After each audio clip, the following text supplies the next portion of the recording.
replacement windows and doors, choose Window Nation. Right now, can get 50% off all window styles. Plus, no payments for 2 years. Visit windownation.com today. Window Nation, they're the real deal. On Monday night, Guardians used a home run, 7 of them, to beat the Twins. Last night, bottom of the 6th was a sac fly. Austin Hedges put Cleveland in front, then Petey Halpin, Travis Bazzana, and video replay gave the Guardians some extra space. Fly ball, center field. Buxton, Bazzana tags. He's coming home. Here's the throw. In time, they got him. Cleveland is challenging the blocking of home plate and the play at home plate. He did miss him. He tugged him on the shoulder. He's going to be safe. After review, there is no violation of blocking. However, the runner is safe. All is overturned. That Cursey Guardians TV. Good guys going to win it 5-2. Parker Messick in his first start since the All-Star game, 5 2/3 innings, gives up 2 runs, 1 earned, 4 would strike out 6. Cade Smith, save number 29, most in baseball. Guardians trail the White Sox by 1 percentage point. The AL Central after Chicago lost to Texas last night, 10-0. Guardians outfielder Angel Martinez and reliever Tim Herron making rehab appearances with Double-A Akron on Tuesday. Martinez recovering from a broken left foot, played 7 innings in center field, had a pair of hits, a 2-run homer, and a double. Herron is trying to come back from a bruised left elbow. He got the start for the Rubber Ducks. He retired only 1 batter, allowed 3 runs on 1 hit. He would walk 2. For a while on Tuesday, the Miami Heat made it seem like they had landed LeBron James. However, the team made a mistake by posting a link on YouTube claiming that they're going to have a LeBron James introductory press conference set for July 27th. Heat says the club's social media department was prepping for the chance LeBron comes back to South Beach and posted the link by mistake. It was later deleted. The Heat, Cavaliers, and 76ers believed to be the frontrunners to sign LeBron at some point this summer. Cavs rookie Malik Thomas named to the NBA's All-Summer League first team on Tuesday out in Vegas. The second-rounder led the Summer League by averaging over 27 points a game. Thomas, the only first-teamer not taken with a lottery pick. You can now find 92.3 The Fan on YouTube. Subscribe to our YouTube channel. Get the best content from our shows each and every weekday. That's 92.3 The Fan on YouTube. Headline sports news every 20 minutes right here on 92.3 The Fan. From the University Hospital Sports Desk, I'm Jeff Thomas. Up next time with the Ken Carman Show with Anthony Lima here on 92.3 The Fan. Get the latest Cavs news, the afternoon drive. Weekdays starting at 2. Cleveland's Sports Radio, 92.3 The Fan. The Ken Carman Show with Anthony Lima. How many people have come to my side now? Because it's been 3 weeks, Anthony. And that's kind of where I'm at right now. You're talking about LeBron. Of course I I'm hope talking he drags about LeBron. out another month just for Ken's sake. So have you been inconvenienced yesterday? I would just like to know when it happens so I could prepare myself. I would like preparation. I have no preparation. Can I just get a day? Can you just say, the other part of this is that if he would just to say, hey, listen, I'm going to do it Thursday night at 6. Perfect. That's great. Seriously, I'm telling you right now, I'm getting a lot of people, regardless of how you guys just like to sit there and analyze every single word that comes out of my mouth to try to paint me as the worst person possible, even though I'm not, but that's fine. And I think people see through your shenanigans. I still care. But I think a lot of folks, it's just that it was on the top of their mind for a week. And then it waned last week. And now it's just like, just make your decision and move on. We got football practices coming up here. We got baseball that's back in full swing after the All-Star break. Like, let's go. This is Cleveland's Sports Radio, 92.3 The Fan. Yellow. What's going on, Kenny? Well, we got not great news. Not great news for everybody. What do you mean? So last night, I actually got this from a listener. I woke up to Twitter and I went, oh boy. Social media reactions on X are brought to you by Diamond Jewelers, Cleveland's premier jewelry store. Martin McSports, who we've met in person. Very nice person, by the way. He writes, are you bleeping kidding me? And I go, oh God, what is this? It says Heat say LeBron press conference link posted by mistake. This is amazing. And I went, oh boy. So this came out at 12:15 a.m. overnight. Miami Heat posted a link to a scheduled live stream titled LeBron James Introductory Press Conference, which the date was July 27th. So this is in the future. All right. The future. On their YouTube channel. Their team spokesman has already said it was a mistake. Shams Charania talked to the person. They said it's a mistake. The post was later deleted. Heat president Pat Riley said last week he and newly acquired superstar Giannis Antetokounmpo would welcome James to Miami. Be funny if Pat Riley was the webmaster. You think he knows how to work computers? This is what he's been doing the whole time, learning. Is he in his 80s? He's got to be in his 80s. Learning how to code. Yeah.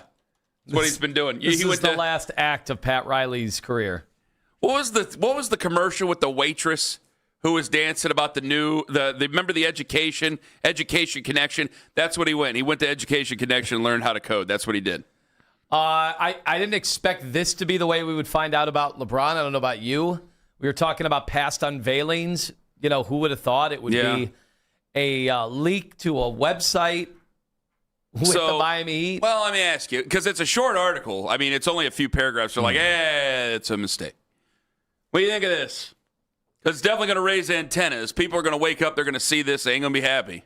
You know that. Well, it's so funny. I didn't wake up to the news of this leak. I woke up to the debunking of the leak. Oh. Well, that's technically what I woke up to, yeah. Yeah, of people saying this is hilarious. This is, a stunt by Miami, or it's incompetence. Ooh, it's a stunt. Tell me more. Well, it could be incompetence, yeah. Or it's something that, let's say LeBron had made up his mind, and it really was going to be Miami, but he was going to share it his way, and then some idiots screwed up and allowed the cat to get out of the bag like this, then maybe LeBron could actually back out of it. Can you imagine losing LeBron to a gaffe like that? Is it? Okay, what's the conspiracy theory you heard? Because I just thought of something, and I want to throw it by you. The conspiracy? Yeah, you said there was conspiracy, or it was a, what did you say? The word you just used. Well, I could not fall asleep last night, so we're rolling a little rough here right now. So go right on ahead. No, that it was either that this was just a team that was preparing like all team. Like I can tell you, the Cavs have prepared. Well, yeah, of course, but you used the word stunt. That's what made me think of conspiracy. That it was a stunt by. You know how many times, especially just look to over the years, the people that have run social media accounts for these sports teams, that just one-off entry-level dude who has access just thought they would be funny or had a few too many drinks and then lost their job, like because they're just not experienced enough. They don't understand the gravity. They always want you to take chances and be funny, but not too many chances and not too funny. It's a fine line. And for a 21-year-old recent college graduate, that's a little bit difficult to put on them. So, like when the Falcons messed up a couple years ago with us, and I know we had like a bar with the Cardinals or whatever, like it tends to get a little bit tight there. You want to know my conspiracy? Yeah, I did think of. I was driving because it's a decent enough drive, and I can think of a lot of things. My conspiracy was, it still doesn't hold a lot of water, but let me throw it out there. Do they put it out there and just be like, think about that introductory press conference you had years ago in 2010? We could have the same thing. Because it's in the news, he will hear about this. If he hasn't made his decision, he'll hear about the news. Just something to make you go, hey, if you're still thinking, if you're really still considering, just imagine what it would be like to come back and be with Pat, even though the family had lots of buffers. There's no buffer here with Dwayne Wade. But it'd be Pat Riley, him, Eric Spoelstra, the band's back together in certain ways, and now there's Giannis Antetokounmpo. I don't really wonder. It's just one of those silly conspiracy theories that I want to say it just in case it ends up being right. Because it's like, okay, if he does pick the Heat and then he has an introductory press conference, like, it was really, I started thinking about what it was like in 2010 and that weird story that posted and then got deleted about me having my introductory press conference, and I just want to be on the record in case it's right, even though I don't think it holds very much water whatsoever. Well, it was great. Yesterday was one of the, I'd say 4 days it's been 21 days total. Yeah. I think, and out of the 4 days, there's been 4 days where people started contacting me going, could be today. Hearing it's today. Oh, I'm hearing it's today. Now it's over. Yeah, that's all and now the day is over. Yeah, what's going on, Pat Beverly? And all we got was a leak. And then Kendrick Perkins, he's been kind of interesting throughout this. And he, at one point, he even had made a pitch for Cleveland, although I think he's made a pitch for every team at some point during the 21 days. I will tell you, he somehow gets my attention all the time. As much funny. as I go, he don't watch the games. He half-asses. I think he actually falls asleep at times. Probably. He does find a way to get my attention just about every time he speaks. It was great. Got to give him credit for that. Because he had made it sound like that LeBron had changed his mind at one point during the process, which would mean that he was okay with the team's plan of attack and then was not okay with their plan of attack and roster building to try to build the best team that LeBron could possibly play on here. Can you imagine whoever it is? Obviously, that would be a disaster if he had committed to the Cavs and then relented for whatever reason. But that would be a disaster to whichever team. And these teams can all lie all they want. We're going to find out. We are definitely going to find out who is seriously in play here. Yeah, again, and I'll explain more at 6:20. It's becoming a bit arduous, is it not? And I do think, every day I open up the internet and I'm seeing less and less. Like, eventually you're going to start moving on with your life. And eventually there's other sports stories. Like last week, you had the All-Star game, so today is Wednesday. So yesterday, or last week at this time, it was the deadest time in sports. I think, what was it, the ESPYs last week at this time? That's always the bottom of the sports calendar. Well, now it's starting up again. Like, we got rookies, we got intrigue about quarterbacks now. Like, we're kind of getting the Guardians have won another one in a nice, convincing fashion. They're back in first place. They're 500 since Jose Ramirez's injury. Getting ready to get Jose back, getting ready to get Angel Martinez back, getting ready for a run. Like, there's lots of other things that we're starting to get into here. And if you want to strike while the iron's hot and make sure every spotlight's on you, I know it's LeBron. There's a gravitational pull. So there's going to be every spotlight on you again. But there is a timing effort to this to maximize everything you want. So if you can get every single eyeball you can, that's fine. And I think over 3 weeks, the nonstop Willie or won't he, the nonstop what do you hear, what do you say, I think it takes its toll on people to the point it's like, eventually it's like, well, if you don't make your decision, sir, we're just going to have to move on without you. Not like the Cavs. I think the Cavs will always be open, but I mean like the everyday conversation. It has to relent at some point. Like, the Cavs are going to leave a spot open for him. That's not the whole thing. Like, I'd be shocked if they were like, you know what, we're not in the LeBron business anymore. That would be crazy and unrealistic. But in leading the show with LeBron every day, like, this is a breaking thing that happened overnight. Jeff led with it. Well, he had to. I mean, this is hard news, but this isn't going to happen every night. At least I don't think so. Unless you want the Cavs in the news, and go ahead and fire off some fake introductory press conference post if you want to. I don't care. Now, let me ask, Owen, you're listening to Ken today. Can we tell? Because he seems on I will other talk days, more about this at 6:23. I'm not getting into it now. Well, Ken seems like there have been other days where he was more annoyed with how he's been inconvenienced. Where would you say our Ken inconvenience tracker is today? When have I been inconvenienced? His inconvenience tracker is at what level today? Bravo. Oh, boy. What's Bravo? I don't know. It's like help me. DEFCON 2. On a scale of 5 DEFCONs, which DEFCON is this? I'm not that annoyed. I thought you were pretty annoyed yesterday. Well, wait a minute. Annoyed is different from inconvenience. I will give you, I'll give you this, Ken. You're not the only one on the station annoyed by it. It's been a few other people, and Anthony's not the only one noticing the annoyance, and I'm not the only one noticing the annoyance. Here's the annoyed and the noticers. I am not waiting on pins and needles the way I was. I am not sitting here just wanting that type of information, needing that type of information. It's like, I'm going to be less excited about LeBron being here because of this. I'm running out of steam on the caring about where he's going to play. We got football practices coming up here. We got baseball that's back in full swing after the All-Star break. Like, let's go. You can only care about these things for so long before you go, okay, either make your decision or you don't. Like, I do think there is a law of diminishing returns here, and he's flirting with not striking while the iron's hot. With love and respect to Ken's life is just football practices. Yeah, well, no, and it's baseball. I forgot the 5 hours of baseball they talked this morning. Yeah. And this baseball, that Guardian season is holding us up for that 5 minutes of show we talk about the Guardians. I don't even know if he meant his kids' practices or like the Browns' practices. I don't even know which one he meant there. Thoughts and prayers to Jake, Jeff, and Ken's families. They're They're so besieged by the amount of things they have to do with waiting for LeBron. Oh, no. Yeah, it is annoying. Is it not annoying? I'm the only one. So Jeff, me, and Jake are the only ones who are annoyed. I do feel like I just continue my life, and then if he announces it, he announces it. Yeah, I don't think it's changed my life in any way. It hasn't. Not for me.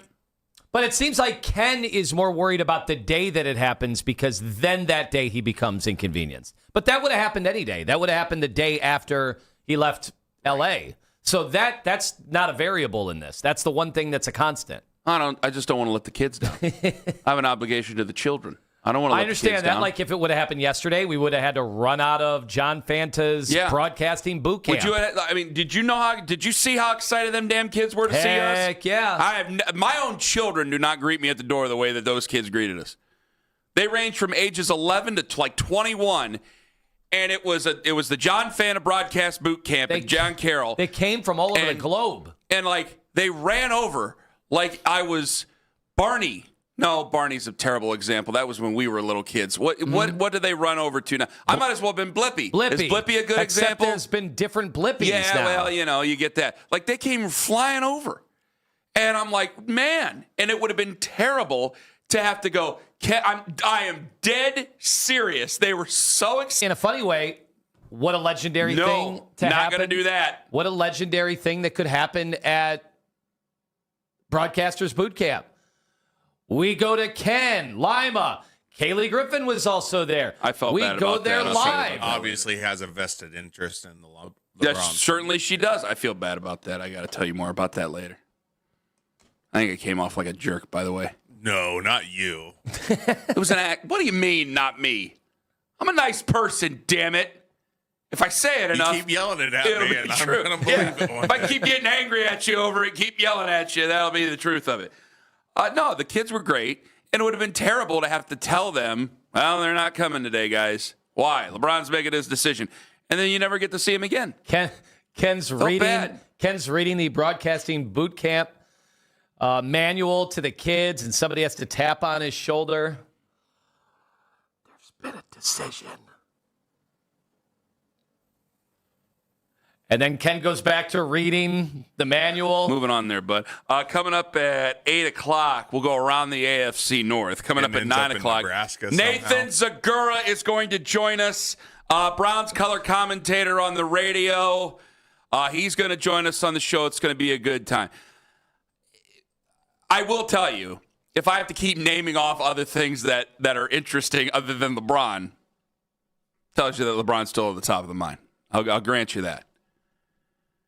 But there you go. Somebody else that was the top of the mind when we did a sampling of the boot campers yesterday, which I think would be interesting. Yeah, that is something we are going to get to. They were vociferous in their exuberance. I'm sounding like someone else now. Maximum protection against Odysseus, Adorphously, Ophlacti emanations. They were really excited to discuss one other Cleveland sports figure, and we will talk about that later. However, let me just tell you, can I explain myself here? Because I think a lot of people are feeling this way.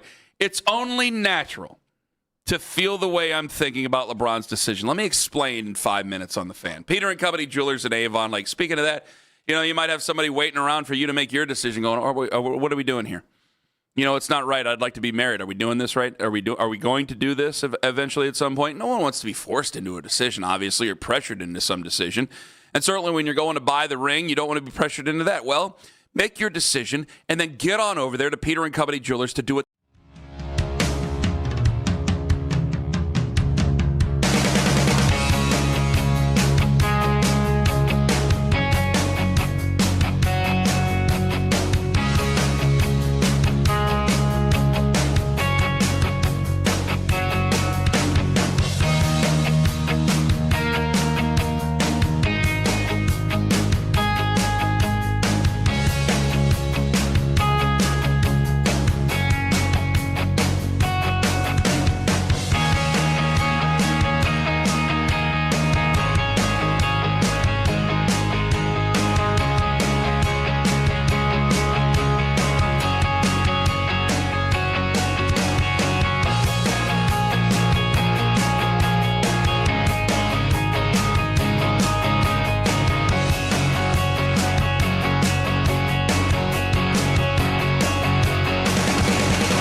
I don't want to insult the man too much. Safety on. Oh, okay. I need 100 Cleveland men. In fairness, the reason really went there, huh? The reason why I haven't been able to take care of that back patio is this LeBron decision.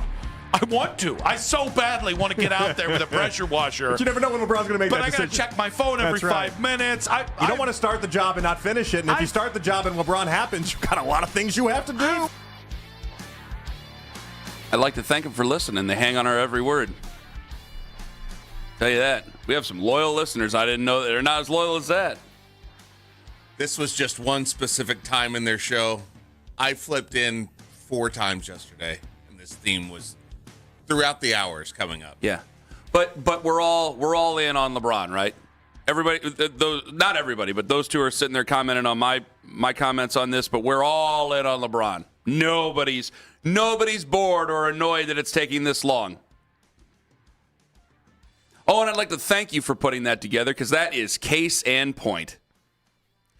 It is only natural, and I mean this sincerely. Like Keith has been sideways with me on it, and it's like, guys, like I'm not going to fake it for anybody. If I'm passionate about something, I'm going to be passionate about it. But I tell you guys all the time, and we do this during football season too, when the Browns are going to end up sucking up the room, like there comes a point where I'm like, I'm not going to come in on a Browns Monday and sit there and scream and yell and get red-faced over something stupid that they do. Because eventually you just come to go, yep, this group ain't going to work. We got to move on to the next group. Like that's the way life goes. That's the way life goes. And when you take an inordinate amount of time to make a decision, it is the human nature to consider other things. It's human nature to go, it's taken this long. Maybe they're not choosing me. Maybe they're not coming here. I'm going to start thinking about, it's not even like you make the conscious choice that now I'm going to start thinking about. It is your natural human reaction to think about life without somebody. I hate to keep using the relationship analogy, but it's like, hey, man, if you can't decide who to go to prom with, I'm going to start thinking about going with other people. I still would like to go to prom with you, but I'm going to still think about going with other people. Hopefully they won't do in the wood shop with what my one date did when I was in high school, but that's a different conversation for a different day. That's something that Nick and Jonathan can reference later on if they want to, and go ahead and guess about what happened there. You're going to start thinking about other options. And I'm frustrated for the thought of, am I the only one who sees this? Like, yes, he's a legend. Yes, he's an icon. All these things are going to happen. The jersey retirement, the statues, all of it. He's also 41. This is also the end of his career. This is not 2014 again. They will have better odds to win an NBA championship. But I got to tell you guys, I'm not planning a parade. The league's different. He's different. They're all different. I'm not planning a championship parade. I think our chances become better, but it's still going to be a gauntlet. And he's still of an advanced age. And one of your other main players is a little close to over the hill as well. So excuse me for not being so focused and, I got to know what LeBron's doing every damn moment of the damn day, or I'm just not going to be able to handle it anymore. No, this isn't 2014 again. Yeah, but here's where I disagree. But when the available other options that you're going to hear about are Ben Matherin. Oh, I know they're not good options. And Jonathan Kuminga. I know that. No, I'm not even saying that. I'm not saying good options now. I'm just saying, hey, you know what? He didn't come here. We're going to pack it in. I know some people are going to be upset. We're going to pack it in, pack it up, get ready for next season, and we're going to go into next season with what we have, and maybe there will be some available options at the trade deadline. It's still, I've said it, I've meant it, you've said it, you've meant it. It's still a good team. Now, you've watched the Cavs, and I've watched the Cavs. Can't say the same about everybody else on the station if we're taking swings at each other here. We know it's a good team, and they're still good. They're better with LeBron, but they're still good. So it's not this end-all, be-all to me the way it was. I'd like for him to come back. It'd be great for him to come back. It's a great story. And it's not like I'm not going to talk about the guy for the rest of my career. His name has been said on this station more than any other name, probably by tenfold. And that includes some names. And we talk a lot of Browns here, for crying out loud. It's not like it's going to be out of sight, out of mind. He's going to be out of sight, out of mind for the rest of my life. It's just like, guys, I don't understand why I'm getting ripped for going, hey, come on, just make your decision. Let's get going here. What are we waiting around here for? You do not have – Rick Bucher has a point. You don't have it the way you had it when you were 28 years old. This is a great storybook ending. It'd be great to have you back.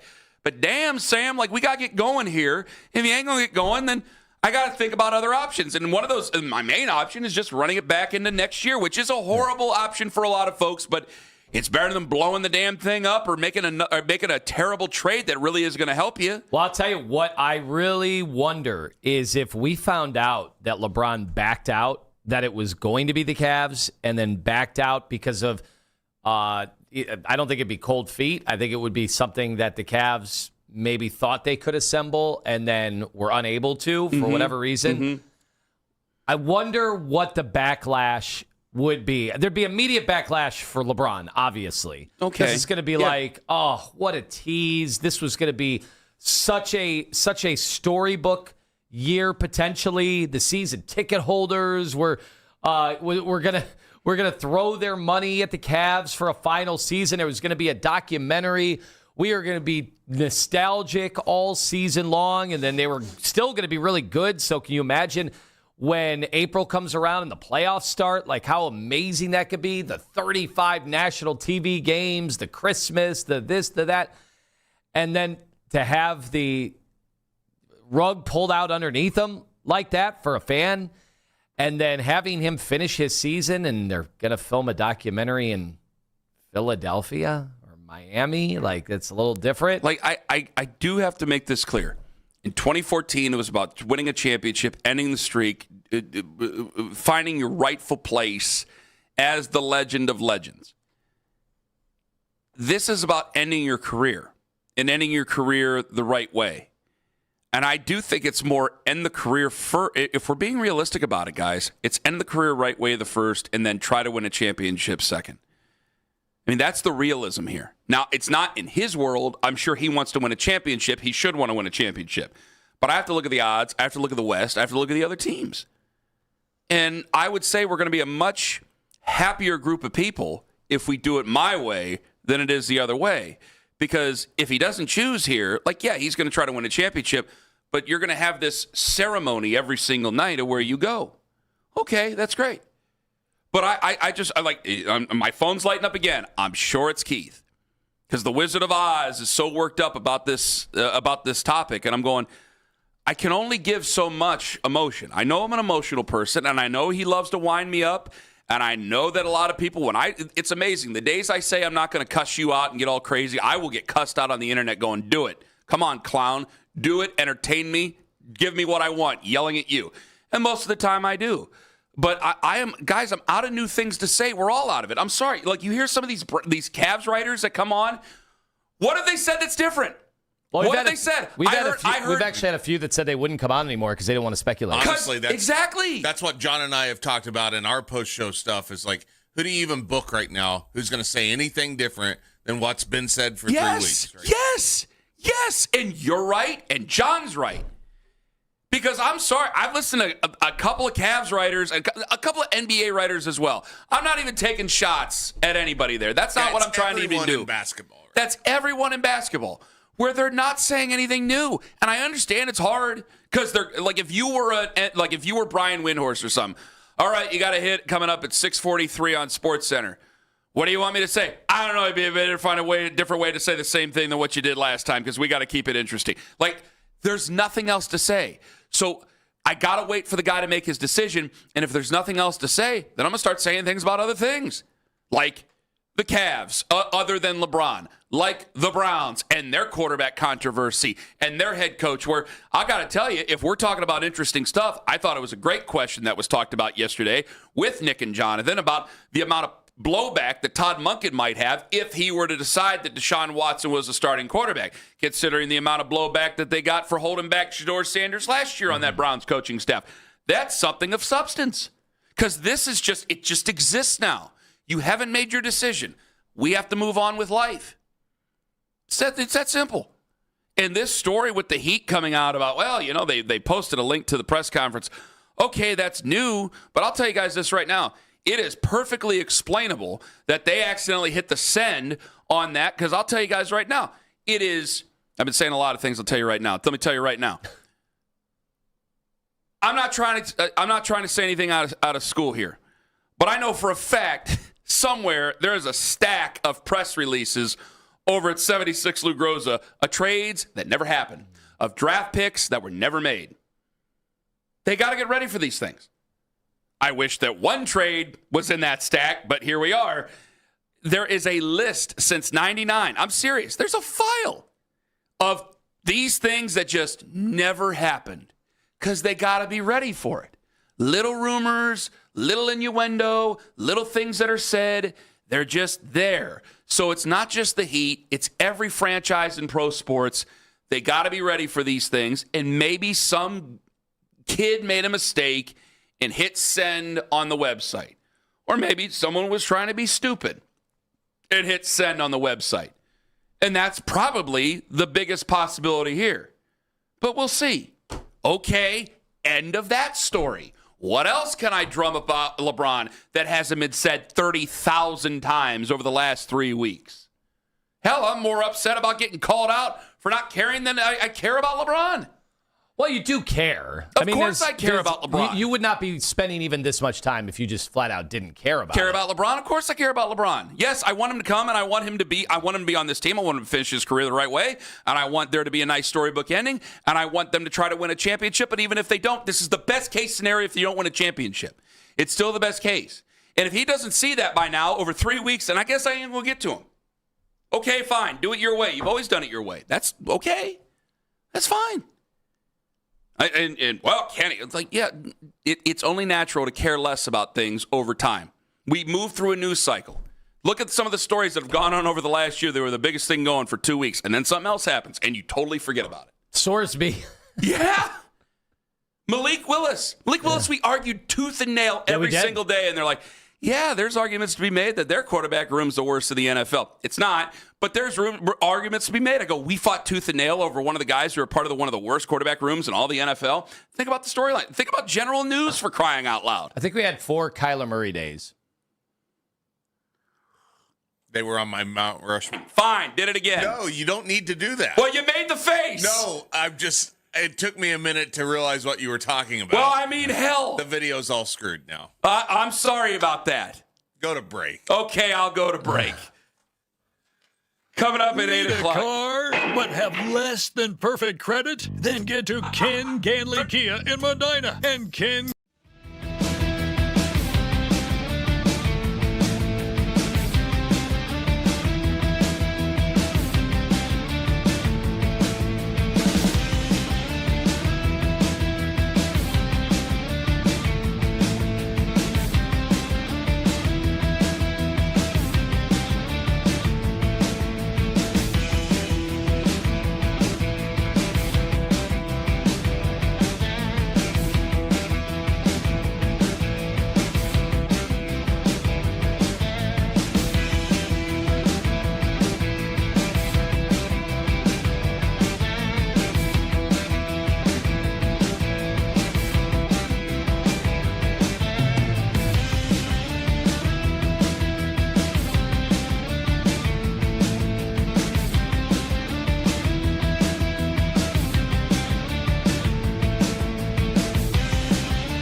eastbound. The right shoulder is currently blocked just beyond West 150th Street because of repairs and maintenance. Jeff Thomas, Odyssey Cleveland traffic.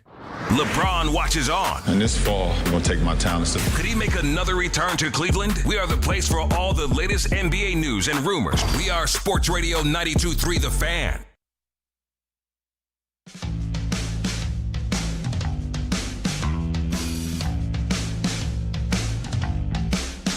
Guardians are 500 without Jose Ramirez. I would have taken that. I don't know if you can ask them to do any more than what they're doing. If you would realistically, if you would have said, "Hey, we're losing Jose," and of course, we also had another injury. If you would have told me that at the time, regardless of what the schedule was, I think there's no. Oh, by the way, you're playing two rookies. Just the way it went down. It was Jose. It was Angel. And it was DeLauder all in the same game. I'm going to get to this Watson thing or the Watson Shador thing coming up here because Albert Breer had some great stuff. I'm going to do it at 7. Yeah. But this just has to be said. Go ahead there, Tony. And I remember at the time, there was a lot of thought that the season's over. And that was despite what they came back from last year. Right. People just said that's a season. That was one of the dark regular season games we've had. It did feel like, and they've been a weird.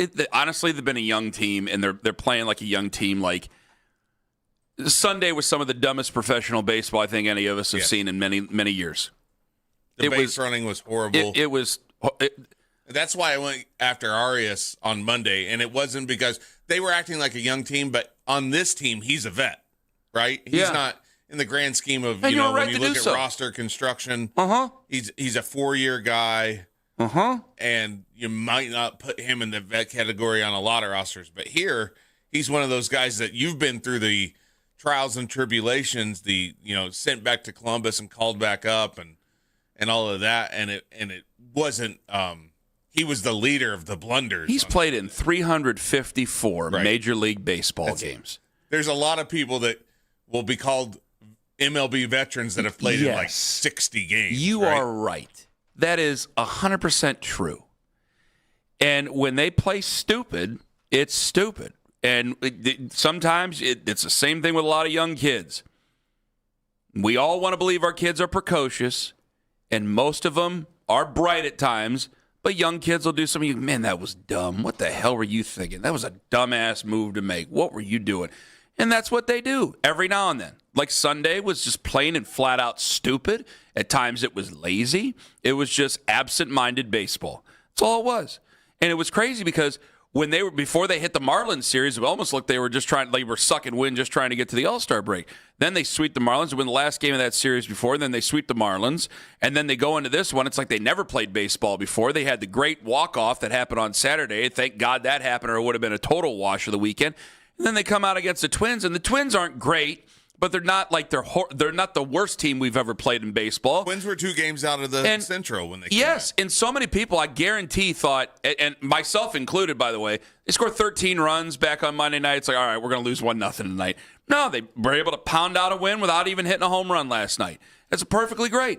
And when you're 500, when I look at the grand scheme of things, like that's what does make it so hard to get in such a snit when things aren't going well. Because if I would have reacted that way, the Marlins series made me look stupid. If I'd have said I'm done with the Guardians for the year after Sunday, and Sunday was stupid, then I would have looked like a major league idiot. Like, that's the way they are, and it's the way their organization is. So you can't give up on them. They don't allow you to give up on them because they play well enough and they're able to get it together. But if I look at the grand scheme of things, yeah, I know we're trying to find an ace, and you got some guys scuffling there who have ace tendencies. All right, most of them are young.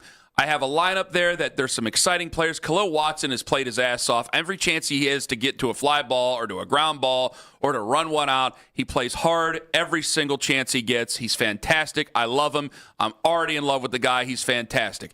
That is exactly what you want out of him. And when they're 500, without Jose Ramirez on this team, in this lineup, I can't ask for much more. I really can't. So I got to give credit where it's due. As much as Sunday was bad, the overall results I am elated with right now before we get on Hel Martinez and Jose Ramirez back to full strength. Yes. Go ahead, Owen. And we have a run differential update. Of course we do. What is it? Ladies and gentlemen, your Cleveland Guardians are back at 0. Somebody sent a screenshot. We are even, yes. We have scored as many runs as we have given up this year, 2026. Happened in 2 days. And they're getting Jose Ramirez back. Could be by... He wants to play today. Well, I know he wants to play today, but I mean, we got to take a little bit easy there because I want him back the whole time. I don't want him back just a little bit of time, you understand? So that I'm just pointing it out. The question, though, was that, like, Zach Meisel was on yesterday and said they got some tools to obviously be a postseason team. One of the questions that has to be asked is it enough? Because Zach said it really wasn't enough for them to just win the division last year. When you're perpetually in your early 20s, is it enough to win the division? For the Guardians. Is it enough? I don't want to use the word just, but is it just enough? I just kind of just win the division. Yeah, kind of seeing how this works out every year. That it is definitely an accomplishment. I don't care what division you're in. It's an accomplishment every year. The way that baseball is, and then the minute you get bounced in the playoffs, people say, "Well, there we go again." So that's typically how this is met every year. We've made that Steelers comparison many times, you and I, and. You have a team that's won the division 2 straight years. Last year they did it in a historical fashion, and then you get bounced. Okay, that happens. But when you win the division that often and you don't punch through, like, there's going to be some cynicism here. And every year they do win the division or every year they do make the postseason, I can't just dump on the cynicism. Mm-hmm. I have to address it. Because making the postseason is a feat, and it should be celebrated, and they should put on the goggles and spray booze all over each other and all the things that they do in the clubhouse. But in the grand scheme of things, if they don't go further, it is not harder to keep attention. It's harder to keep people thinking positively about a team.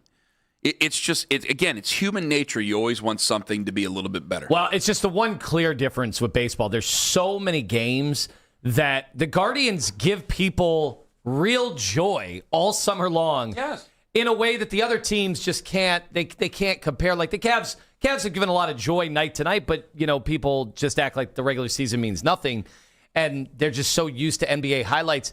Baseball, like, think about if you were at that game the other night, 7 home runs. Think about if that was your first ever baseball game. I was at that. He was at that game. 19 hits and 7 home runs. Yeah. How can any game ever compare to that game ever again? But it is amazing that the Guardians will win how many games this year when all is said and done. They're going to be over 80. Trending towards the upper 80 and maybe 90. Yeah. I mean, maybe in the 90s. That is so many. There's so many nights that you go to bed with a smile on your face about your sports team. And that just doesn't compare to anything else. I mean, even in a great Browns season, they may give you at most it's a nice feeling 8-9 wins. But I do want to listen to the hardcore. It's a nice feeling for us. I do want to listen to the hardcore fan who's like, Kenny, it's not enough. I live and breathe with the team. It's not enough. They want to get through it. I go, yes, this is a nice thing, and maybe we just focus on the economics of it too much. But when I just boil it down to this, and that's a big picture question I asked you. It really wasn't fair. We'll have to see how things go as time goes on, because if you get into a position where you win the division again, I think we have to ask and see a general, honest reaction to them being in a position to win the division for the 3rd straight year, and if that's enough for a Cleveland Guardians fan. I mean, a Guardians fan first. But as of right now, if I'm analyzing the way that things have gone, it could have went in a horrible direction without Jose Ramirez. It should get better, obviously, with Jose coming back and with Angel Martinez coming back. It should be better in that way. I can't ask for much better than 500, realistically. I cannot ask for much better than 500 with the guy who we're going to build a statue for out of the lineup because of injury. Coming up at 8 o'clock, we will go around the AFC North because we're getting ready for the rookies to report to camp and everything. And coming up in 5 minutes, I don't want Watson to start. You know that, but I am mentally preparing myself, emotionally preparing myself for it to happen. Ken Carman, Anthony Lima, take us with you to work on the free Odyssey app. Watch us on YouTube Live for absolutely free. It's wonderful. Friends, Ken Carman here for Northeast Ohio Fence and Deck.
University Hospital Sports Desk, I'm Jeff Thomas. The countdown to Browns training camp is on, and the QB competition has just begun. Get ready for Cleveland Browns football. The radio home of the Cleveland Browns. 92.3 The Fan.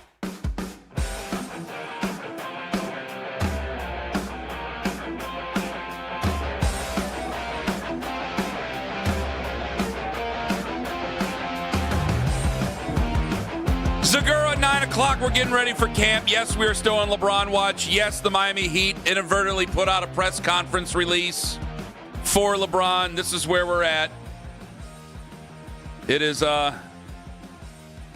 day 21. If you count that Wednesday after LeBron said thanks but no thanks to the Lakers, and you counted that day after as day 1, this is day 21? I thought so. Somebody else said it was day 23. I don't know. Whatever.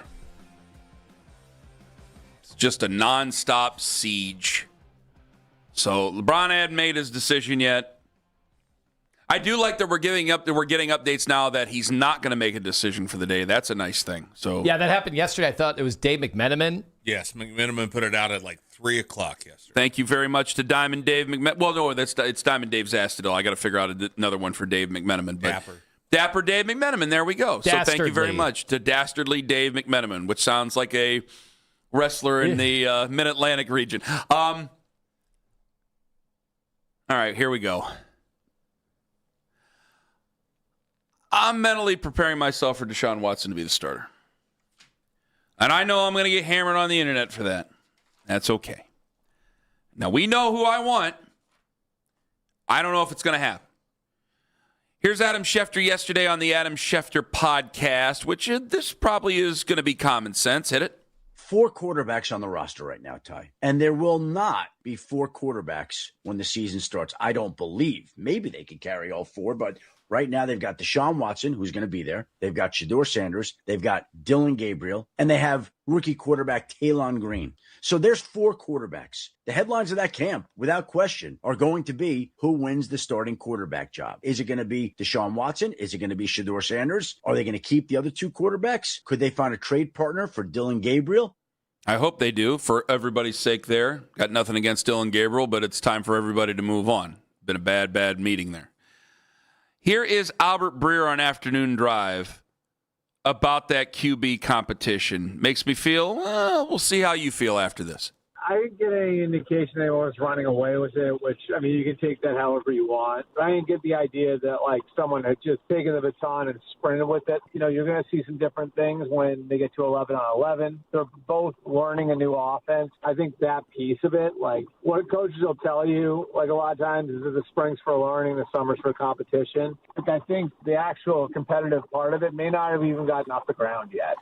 And I hope that that means good things for Shedeur Sanders. I just think I'm going to mentally prepare myself for Deshaun Watson to start the season and see where this goes in those first 2 weeks. You don't have faith that Shedeur can overcome? No, it's not that. Don't do that. I just have a feeling that with an older, I know what you're doing in that sentence. Nicely done. I just feel that an older coach would probably go with the older veteran.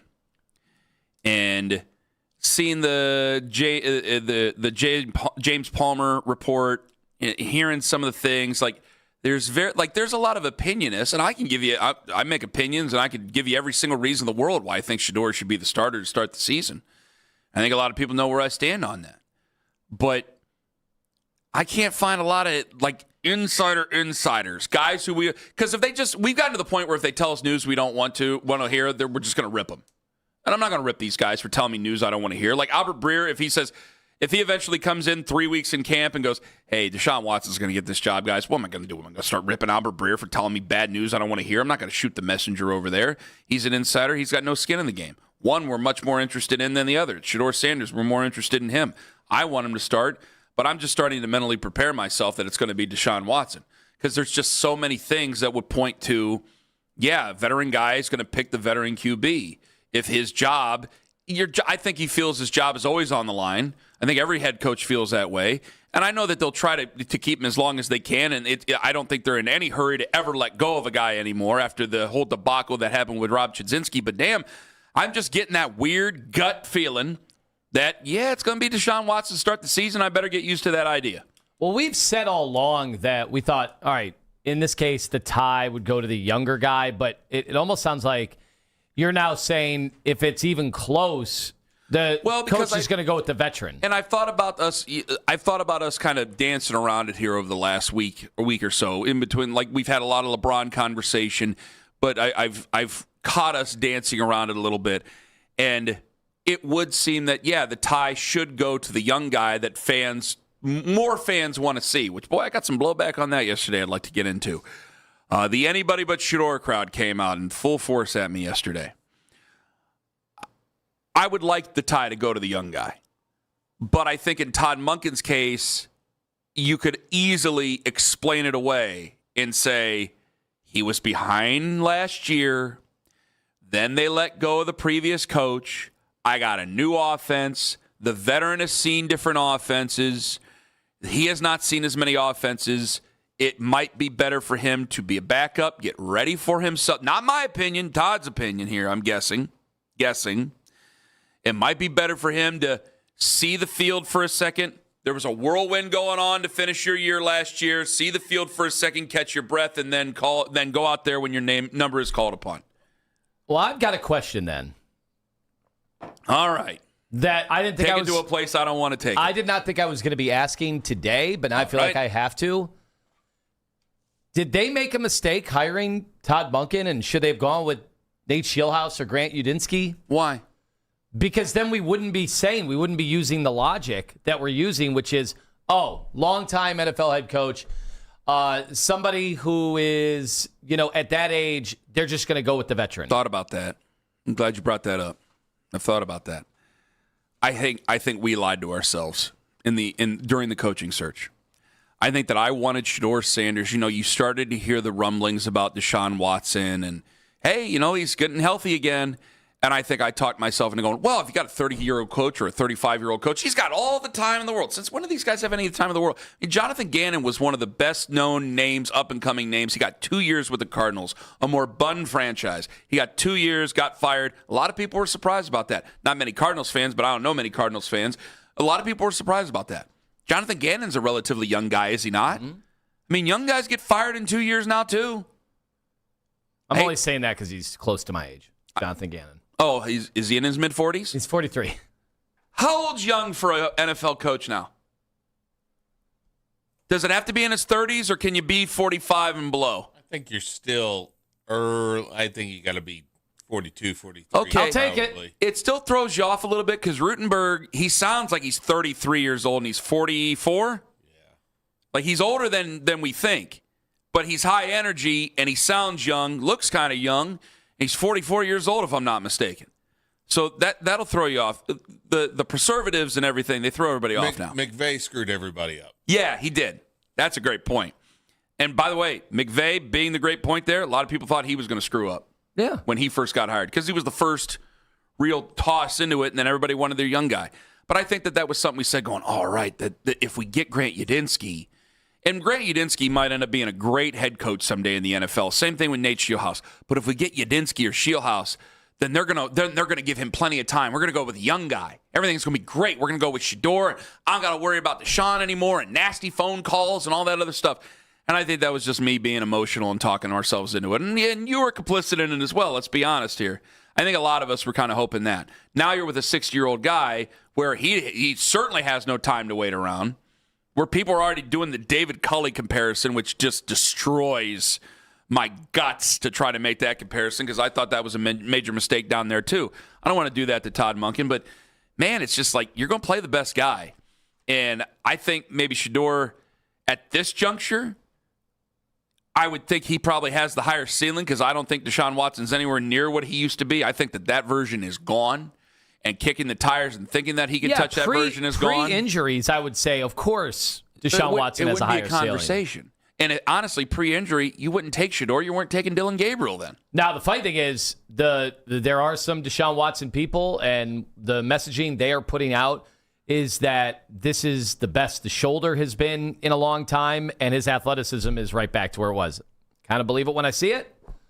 But if that were the case, maybe that would get me to change my mind on ceiling. The thing that gave me heart towards it was when you're in T-shirts and shorts and you're falling back to the pack of the other quarterbacks of Shedeur and Dylan Gabriel, I don't think that spells a good future for you. But also, I should be willing to look at it as a Browns fan and say, hey, man, the best man win, and I'm going to go ahead and I can't say I trust Todd Monken because I've only known him a little bit. I got to try to throw my trust into Todd Monken and hope he makes the best decision possible.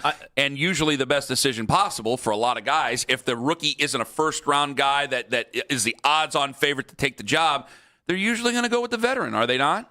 So are you not feeling the same? Are you actually more open-minded than I am? Listen, I'm trying to be open-minded. Because I'm trying to protect my feelings on this and going, hey, you know what? I think Deshaun Watson is probably going to start, and I'm just going to have to accept this. I'm not going to root against him. I'm not going to do it, but I think I'm going to have to accept this. Are you feeling the same way? Yeah. Can you tell me why in 5 minutes?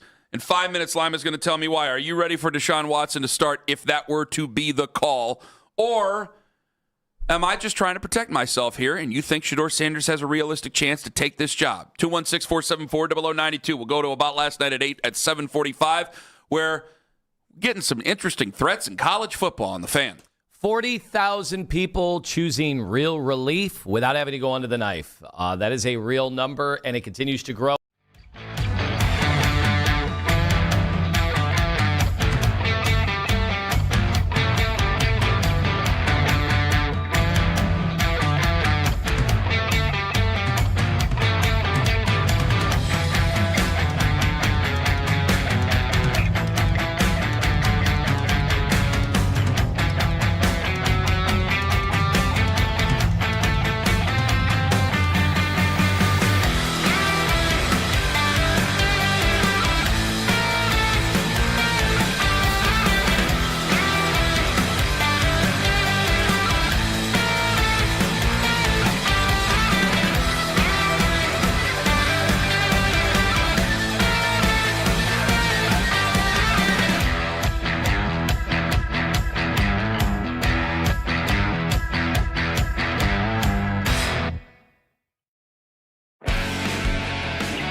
to get LeBron. You can now find 92.3 The Fan on YouTube. Subscribe to our YouTube channel. Get the best content from our shows each and every weekday. That's 92.3 The Fan on YouTube. Headline sports news every 20 minutes right here on 92.3 The Fan. From the University Hospital Sports Desk, I'm Jeff Thomas.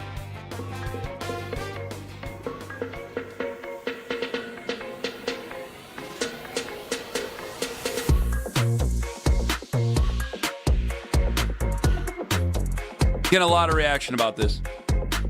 We'll go around the AFC North coming up at 8 o'clock. Also, I try not to be a jerk, but I think I accidentally pulled a jerk move. I want to run it by you, unless you're setting a trap for me, because you kind of chuckled at it, so I wonder if you're setting a trap for me. We had a great time at the John Fanta Broadcast Boot Camp yesterday. Tone and I did. We were speaking to the kids, but what an amazing summer camp. Feel bad about something. By the way. They've had so far Scott Van Pelt. Mm-hmm. They're getting Tirico today. They're getting Mike Tirico. Yep. Are they getting Tom Hamilton, I thought, and John Tellich? I think John is. Okay. I think maybe Tom. It is I'm incredible. not sure. I couldn't hear John. I'm deaf. I could barely hear John going down the steps. To see Fanta, because you got to remember, it's kids and it's camp. So it's not just about broadcasting, which is the theme. I didn't realize he was going to have such a heavy hand with the kids. I loved it. Yes. I loved it. When he was disciplined. Wait, so he's like running the camp? Yeah. Yes. Yeah. And then when he pulled out the Bible and started going over passages. He's like Tony Perkis? Why? I didn't know. When did that come to your head? I didn't know. When did that come into your mind? He did not do that. The evangelical John Fanta. He did not do that. But he's like teaching life lessons, John Fanta. Yeah. Is he starting a buffet in the Akron-Canton area? You know what? Can't really do that anymore. No. Can't really talk about that. Not the buffet. I think we can make fun of the car phone to talk to his wife, but the buffet. I just asked the questions, Ken. Yeah, and I think they're good questions that need to be answered. About last night, coming up at 7:45. I got my buddy Brad Ward from Browns Film Breakdown just texted me. And sometimes I have my phone on Do Not Disturb. I don't see him. He's great. And he wrote, Ken, if it's close, it should absolutely go to the younger player who has room to improve. There's nothing to be learned from playing. See, this is going to be a very uncomfortable thing to say because I think people are going to go nuts. I am not saying this for effect. You know where I stand on this. It would. But this is the issue. This is my issue with it because I think this is how they think. If you're the general manager of the Cleveland Browns, yeah, I want Shedeur to play. I want him to play. I want to see everything I possibly can before we go off into all the different machinations of all the different QBs, even though they already are, because you always have to do your job. And in Brad's case, and in our case, I think that he would be right. But if you're going to let the head coach make this decision, and if it's not going to be a thought partner thing, and you go, Todd, you're the offensive guy. It's your team. Damn it, you make the decision. People are going to give their opinions. Maybe they'll try to lean on you a little bit. It's only natural. It's a big team. Politics play into it as best they can. You go ahead and make the decision. I want to ask you this question real quick. I know I wanted you to explain something, but I already beat it away, and now I got to talk about it here. Do you think that the majority of Browns fans want Todd Monken to make this choice? The head coach of the team make this choice. Okay. Yes. Then if he's the one who makes the choice, then he's got to think about what's best to win games. He's got to go out there and win games. That's his job. That's what he gets paid to do, is to win. Win. Underline win. Not develop, win. And if he does that, then it's going to be who he trusts to run that offense. I would be elated if Shedeur Sanders ends up winning that job and if it were Todd Monken's decision, because I'm going, all right, he's got a better grasp on the offense than the other guy. That means that the offense changed. He did a lot in a short amount of time. All the distractions that everybody said he had, Rex Ryan, even Albert Breer. I had to disagree with Albert Breer, and I'll talk about that later on. All the distractions that he dealt with because there's cameras around him. He was able to take over the job. I'd love it. But if Todd Monken makes the decision, you're usually going to go to the vet. And this is where they're going to go after me on this. This is where what round you're taking in matters. Okay?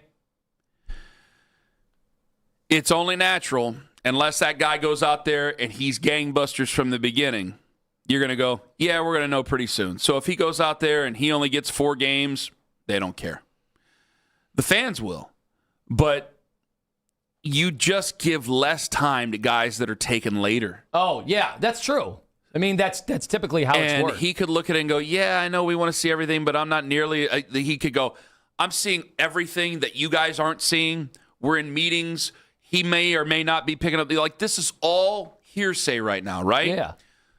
But you want to give Shedeur Sanders that job. And I think that Todd Monken would want Shedeur Sanders to take that job, but he's got to make the decision that's best for everybody else. And so if he makes that decision and it's Deshaun Watson, then it's going to go, well, does he have a grip of Todd's offense? Does he have a grip of all the new people that are there? Because you got 2 exciting wide receivers in there, but they're young. They're rookies. And I think he would go, well, we're gonna ride the Deshaun Watson train until the wheels fall off, and then we'll go to Shedeur Sanders. And by the wheels falling off, that means like maybe out of the playoffs, like realistically out of the playoff run. And in that case, you might get 6 games, 5 games, 4 games, depending on how good things start. And then if the wheels come off, and then if you only get a handful of games, there's going to be a lot of fans going, we didn't get a sample size. And they're going to go, too bad. We're moving on. The other part of that is, much like I relate it to in the NBA come March, when you see guys averaging 25 points a game out of nowhere, like Josh Giddey did that a couple of years ago. He had like Magic Johnson stats. And it's like, oh, yeah, March in the NBA. A lot of teams are done. That's kind of the NFL today. When you get to the last 6 games of the year, there are a lot of guys that start getting in games, and then you're like, is this a mirage or is this a real thing? Because guys get hurt, and then you're adding games, and now you have to actually load manage in some of this. But the games don't count as much as they do when teams are still eligible to make the playoffs. And I would love to say that, you guys wanted these more games. I don't think any fans really want any more games. I don't hear any general fans clamoring for more regular season football games. I asked you the question before we went to break about why you think, like, as far as wanting Shedeur to win the job. Yeah, I think a lot of us want Shedeur to win the job. Even the troll of trolls right now, Anthony, you want Shedeur to win the job, don't you? Yeah. Yes. Now, what's your reasoning for it? I think you want to find out if he's actually got the goods. Yeah, look, and this is all just not just a big political campaign on the internet. I'm being 100% genuine when I say this. What I saw from him last year, the numbers were all-time bad, and I did not just blame him. He had a terrible situation around him. A bunch of guys that play late in the season have terrible situations. He clearly did, and he didn't have the right run-up to being able to start. It was so crazy. We've talked about that to death, about the 4-quarterback setup. But he did show just enough for me to still take him seriously as somebody who can. Yeah, why wouldn't you? Who, if he continues to get better, if he can get better, then we could be talking about a really awesome story. You know, Brock Purdy was taken as the last pick in the draft, and he's still the starting quarterback in the NFL on a team that's supposed to contend every year. A lot of us. So I'm not writing Shedeur Sanders off because he was taken in the 5th round.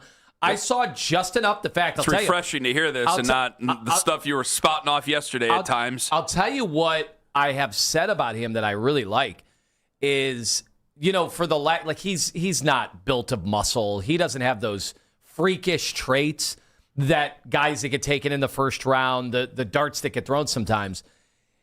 He did absorb a ton of big hits, and he just kept getting back up. Mm-hmm. That's a start. That's something that there are guys that take hits, and that's it.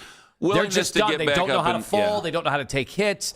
Guys that don't have that just innate awareness. So that impressed me with him. One of the things he was willing to do is he would throw a bad pick, or he would get absolutely car crashed back there, and a couple times running himself into sacks. And I think part of that was having different offensive linemen in there and having to do a lot of different things. And to be able to get back out there and just throw the ball down the field the way he did, that said something. Again, he played kind of fearless. The Baltimore game, so many people make a big deal about it to a point where it's they've overblown it. No, the Baltimore game, you're going out there. He clearly had no idea what the hell was going on. Yeah, that's what I'm saying. I don't evaluate that game at all. But we go back to the Gage Larvadan throw, and it's like, hey, man, he still kept taking his shots. I have to respect that, and I think it is something to kind of try to build off of in the future. But the only thing I'm pointing out is I think that the general managers and the people who think like general managers, which are most Browns fans, they're going to think differently than Todd Monken. And if Todd Monken's the one who's wanting to make the decision, then we're not going to have our cake and eat it too. We all want Todd Monken to make the decision, but then we all want to be able to see Shedeur Sanders to prove whether or not we're right and we think that he's okay, or we think that he's terrible and prove that we're right in that way. I know a lot of people want to see him, but I don't know if you're going to get it that way. If you're putting the head coach in charge of making the decision to start who's starting, then he's going to make the decision to start week 1. Who's going to give me the best chance to win week 1 and week 2 and week 3? Not just, well, who can we get a look at? And I think that that's the truth with Grant Yudinsky or Nate Shieldhouse or Todd Monken for that matter. And that was something I probably told myself to feel better about things after they fired Kevin Stefanski. 216-474-0092. Tom in Menor, you're first up on the Fan. Hello, Tom. Uncle Kenny, I got to tell you, I've been a fan of yours for years. Back to the late night and overnight shows, the whole 9 yards. But I'll tell you, boss, you're forcing me to go ahead and like Lima just a little bit more and more every day. Why? I'm telling you, I can't understand. You have been such a Deshaun Watson homer since day one. Since day one. A Watson homer? Watson homer? Kenny, please don't make me go back. Please don't make me go back. You were the first one. Oh, my God, you should see him out there on the practice squad. Shirt off. He looks like a Greek god when he throws that ball. It has a certain zip to it. That was Tone. That wasn't me. That was Anthony. No. I didn't say. Anthony said Uncle that. Kenny, no, Uncle Kenny, I listen to you every day. Stop. I'm telling you, you've been a homer for him the entire single time. Deshaun Watson, not Shedeur? Yeah. The guy that came from Texas, the guy we sold the farm to, $250 million. Well, Shedeur Sanders is from Texas, the state of Texas. I understand that, sir, but Deshaun Watson was the quarterback in Texas when we gave away the Houston. farm. Yeah, that guy. Yeah, well, wait a minute. I don't understand. How have I not made it abundantly clear that I want Shedeur Sanders to start the season for the Browns? How has that not been abundantly clear? You didn't go down this road, I think, until Lima went ahead and jumped on board. And Lima was the one that said he went ahead and wanted him to be the starter. Because you find a way to make excuses for Deshaun Watson every single time. Oh, he's going to do this and that. Well, we do have young wide receivers. He's going to do this and that. Well, we have to make sure it's okay. And if Todd Monken is going to make that decision, that's the direction we got to go. All I want to hear you say is pick a quarterback and go with him. And if you're right, you're right. If you're wrong, Tom, you're wrong. If you've listened to me for so long, I got to tell you, it's the craziest thing you've ever called in and said to me, because I think I've been pretty adamant to the point where they're making memes of me being a cult leader about Shedeur Sanders, that I want Shedeur Sanders to start the season. Even though I haven't said that he's the answer, like one kid accused me of yesterday at the boot camp. I never have called him the savior or the answer. Even when I got Ken to concede early on that Deshaun Watson at the time was considered a massive upgrade over Baker Mayfield, for the call still. Ken still didn't want him. No. We got in those arguments. Yeah, I didn't want him. I didn't want to make the trade for him. I got hammered for that. Champions pose.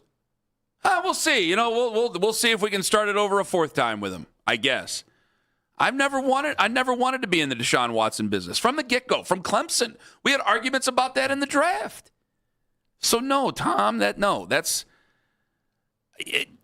been a lot of confusion, I think, over time about what you and I have said to each other, but this has been steadfast. I mean, Owen's looking at I disagree with you on one thing. What? You ended that with thanking Tom for that call. No, Tom, no thank you. Don't ever do that again. Isn't it amazing? Just trying to be polite. If you were doing shtick, Tom, it was bad.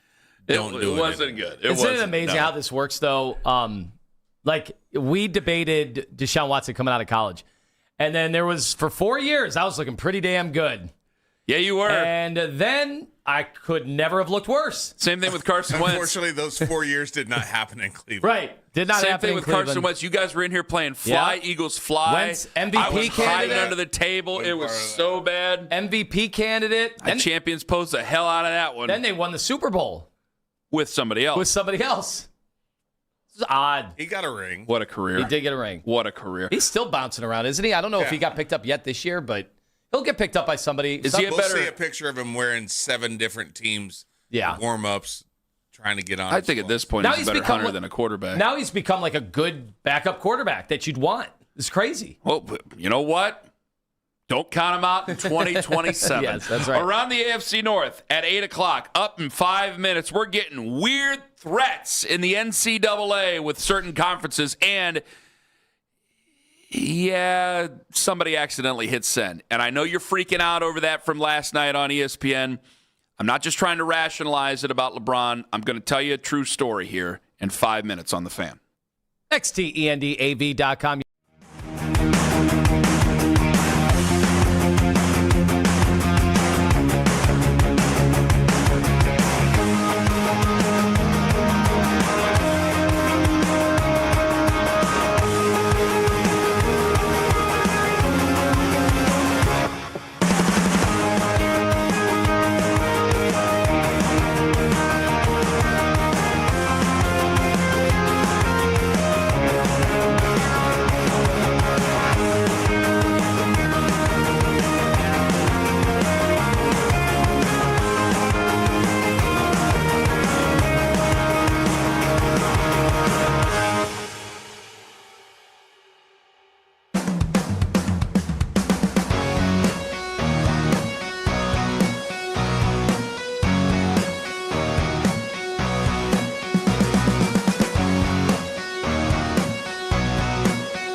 they moved the meeting. I didn't miss it. I was just trying to get a sweet haircut. How it is when you win in Cleveland, man. They love you.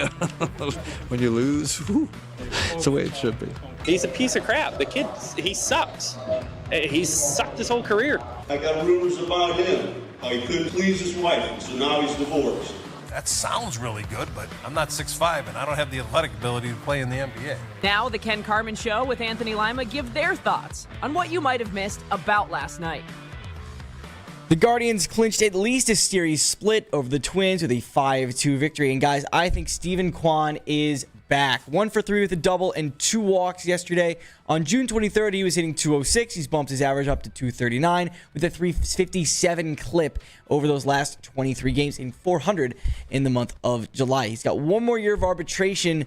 What would it take for you to sign into a long-term contract? I know you guys wanted to give him $30 million. I don't think they are. I really don't think they are. I don't know if he was ever a guy that they were going to pay. We had that discussion last week. Yeah, you wanted to give him 20 last week. Yeah, I know. I was willing to do it, and there was people going, no. And Ken is fast and loose with the money. I forget who it was. Well, it ain't my money. I'll spend anybody's money. I don't care about that. But there was somebody who made a real, and I wish I can give him credit. It might have been Justin Latta. I might be giving him credit he doesn't deserve. I don't know. But somebody, they're like, hey, he only does this, and this well. He doesn't do this, that, and the other well. You can find other outfielders. He's a good player, but he was never a guy that they were going to sign long term. And the reaction, the response made a lot of sense. I think I'm going to obviously need to see more than a month, but thank goodness this was getting depressing. I mean, talking about all these metrics that showed he was like the worst outfield hitter in baseball over the last calendar year.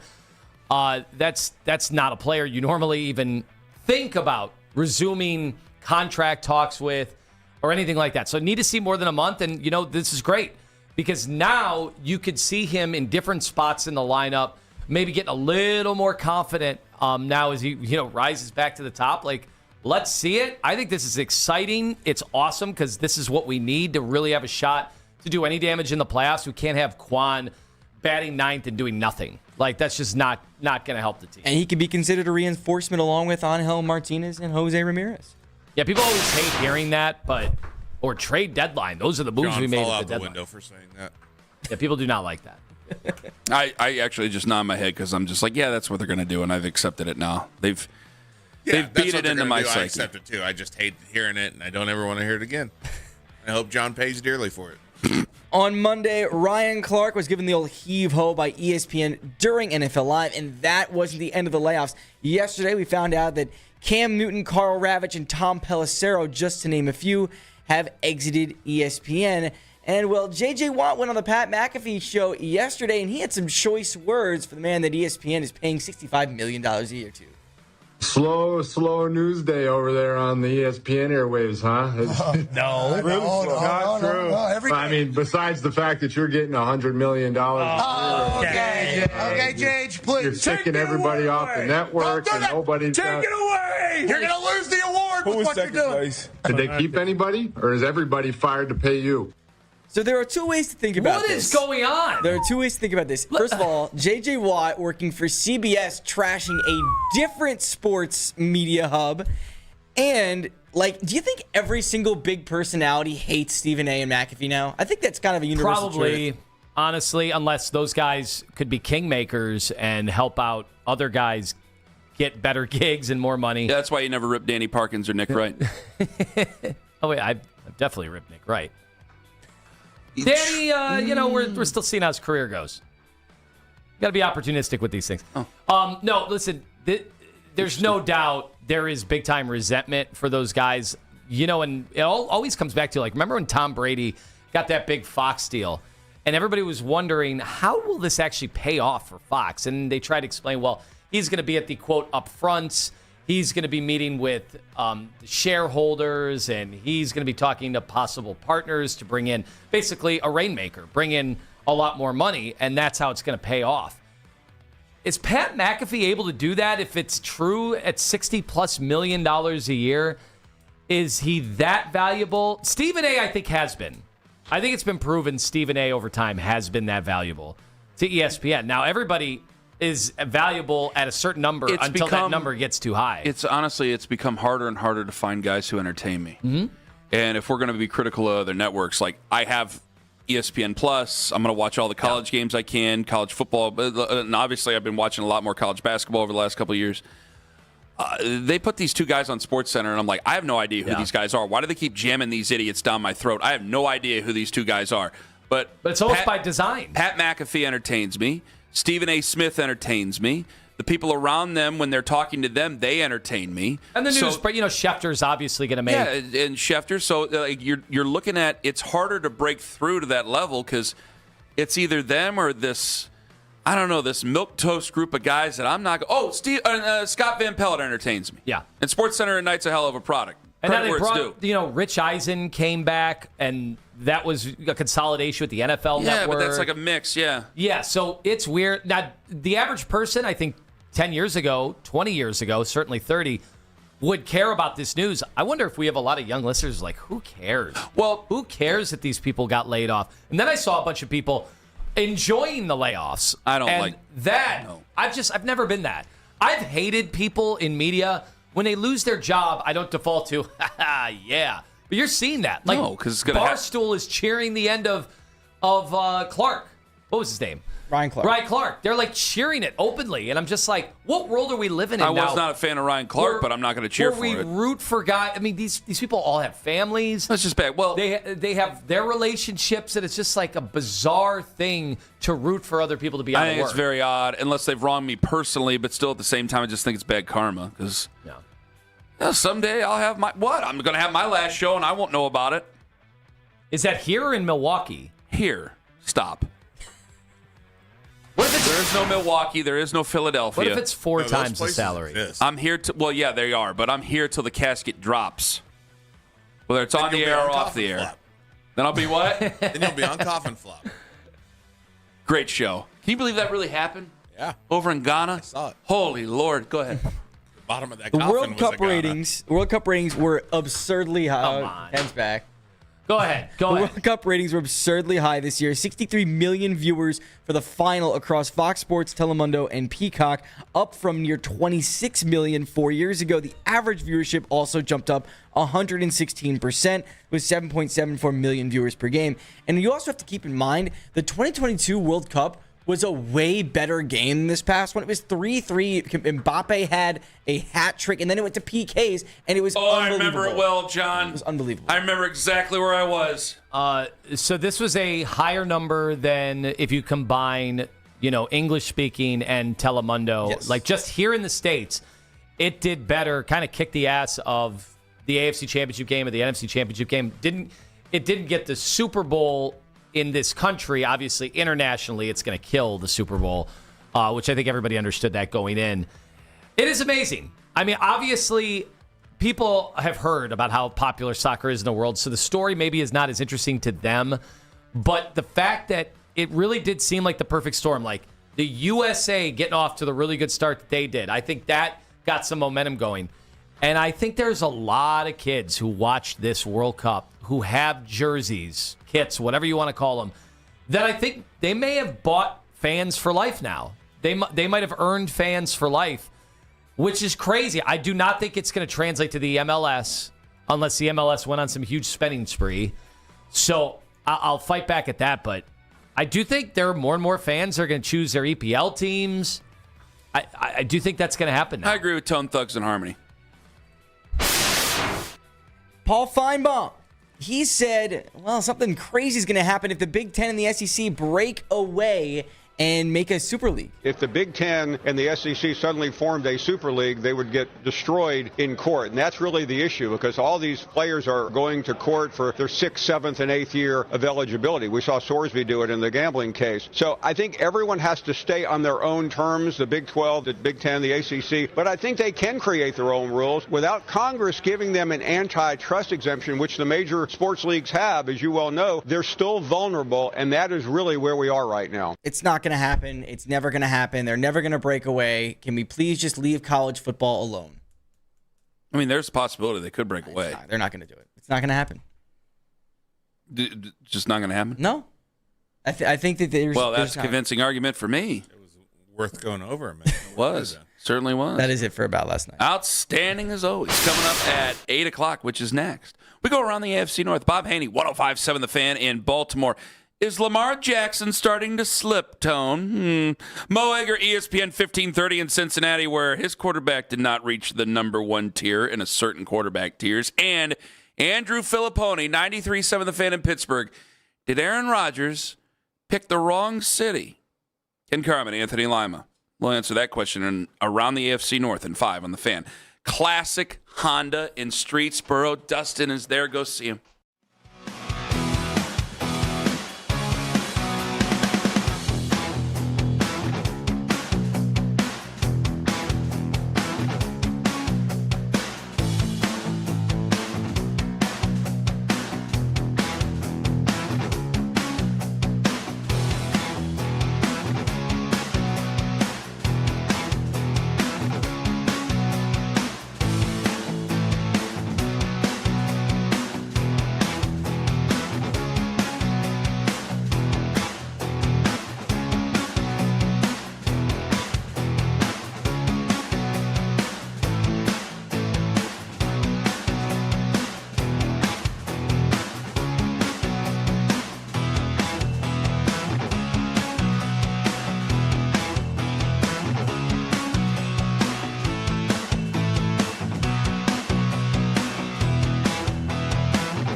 best segments from all our shows, and can always listen on the Odyssey app. Headline Sports News every 20 minutes right here on 92.3 The Fan. From the University Hospital Sports Desk, I'm Jeff Thomas. Summer's here, and Browns training camp is just around the corner. Stay locked in with The Fan all summer long.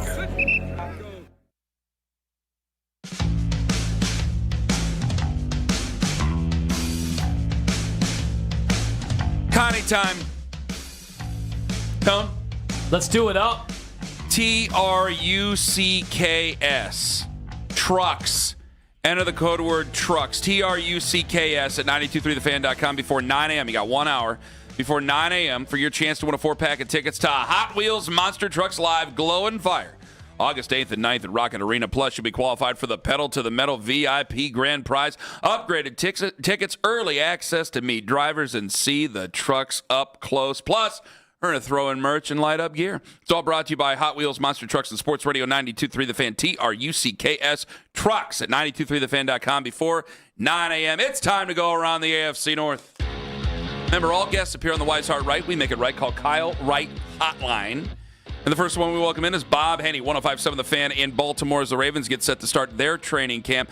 Bob, does it feel like we are getting on in years with Lamar, and because he's taken so many hits and he started to have some injuries, maybe that shortens that lifespan? And I've been watching quarterback, and, Joe Flacco was like, yeah, I was a little bit surprised they drafted Lamar. Is the end closer than we think Lamar Jackson's time in Baltimore, or is that just off-season conversation? I would say it's a relevant question because he is coming up on a contract that if they don't extend him, re-sign him, the cap hit next year, the last year of his deal, will be $84 million. And things have been rather quiet out of the castle in regards to getting that extension done. Steve Bisciotti, Ravens owner, said back in January, I believe it was, that he's confident that a deal will get done. He did, restructure some money to give them some extra cap space. But his time getting close to being done, I don't think so. I still think he'll be a Ravens lifer. But surprisingly, this story's been relatively quiet here locally because 3 years ago, it got to the point where Lamar demanded a trade. And then they finally got an extension done right before the draft. But all is quiet on the contract front for now.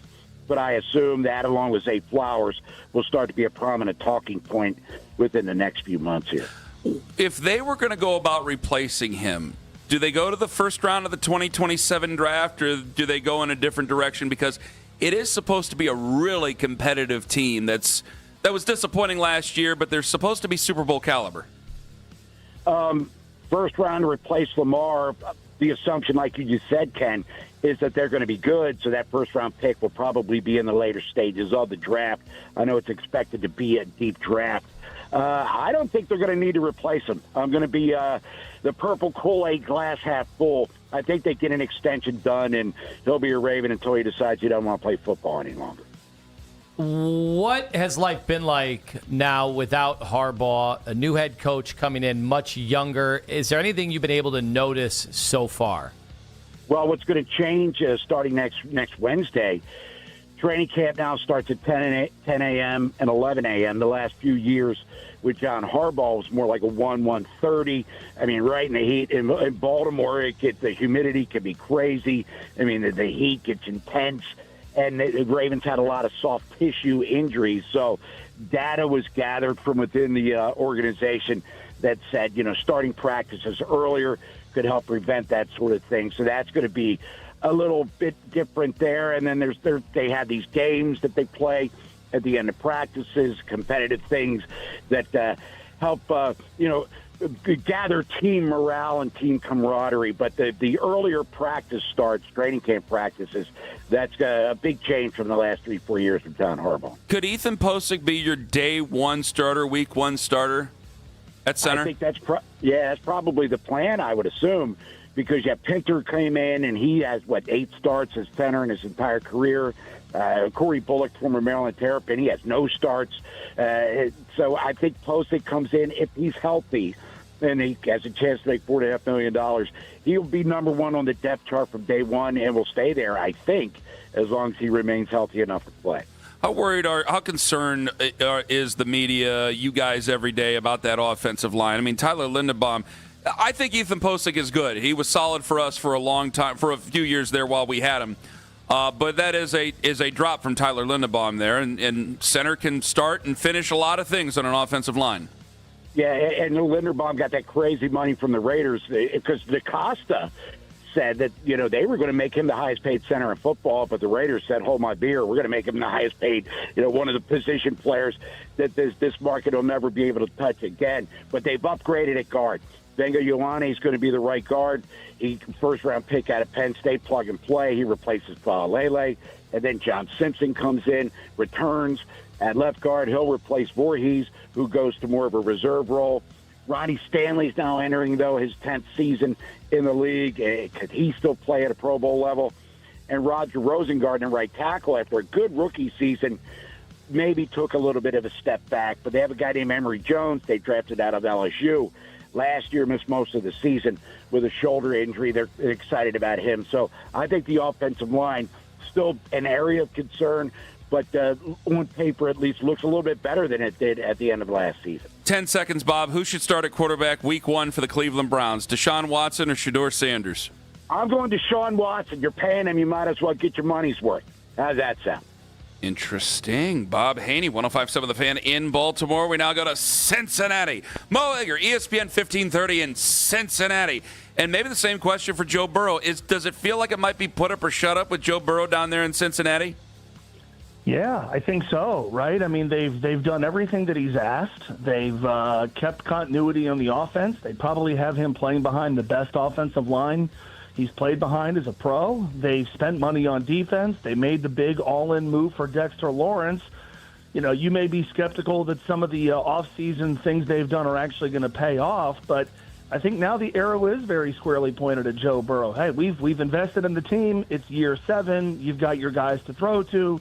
Every move we've made, you've signed off on. Every move you've wanted us to make, we've made.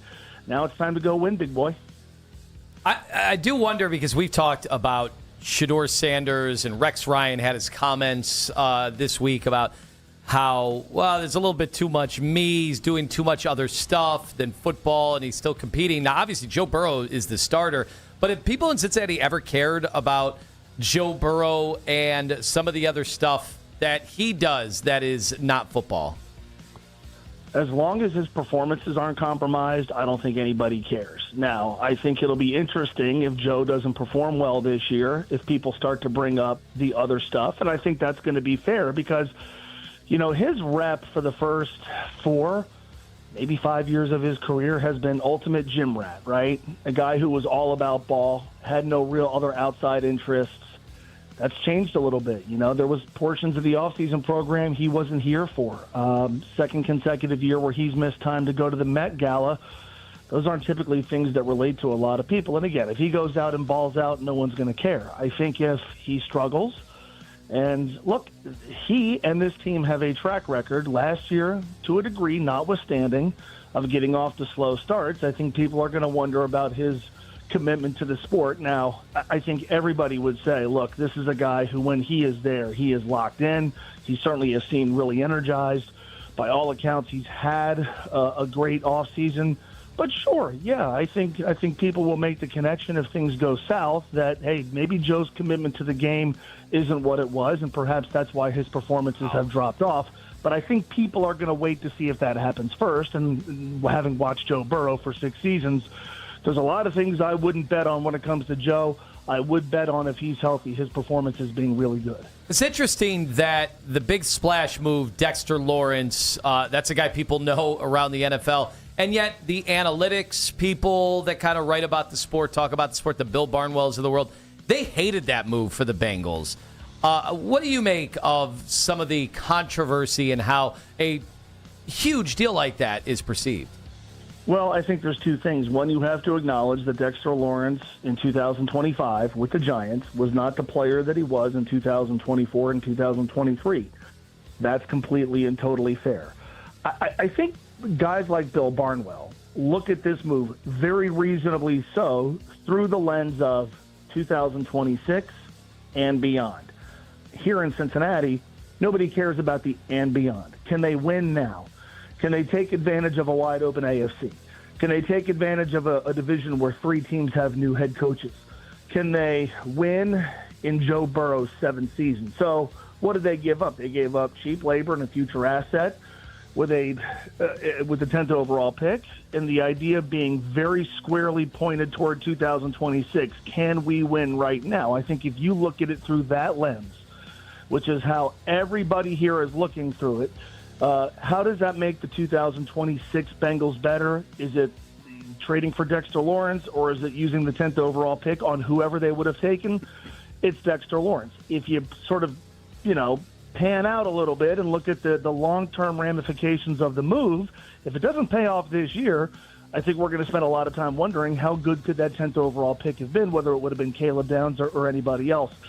I understand it. I understand people looking at this going, hey, the Bengals have taken on a lot of risk. They've jeopardized themselves maybe a little bit down the road in exchange for a player who was not as good as he had been. But I think the Bengals view Dexter Lawrence as a guy who's going to be as much of a culture setter as somebody who's going to have, a real tangible imprint on the defense. And more than anything else, they just need somebody that the other team has to actually block up front, because they have lacked that since DJ Reader left. 10 seconds, Mo. Who should start week 1 for the Cleveland Browns at quarterback? Shedeur Sanders or Deshaun Watson? Deshaun Watson, I guess.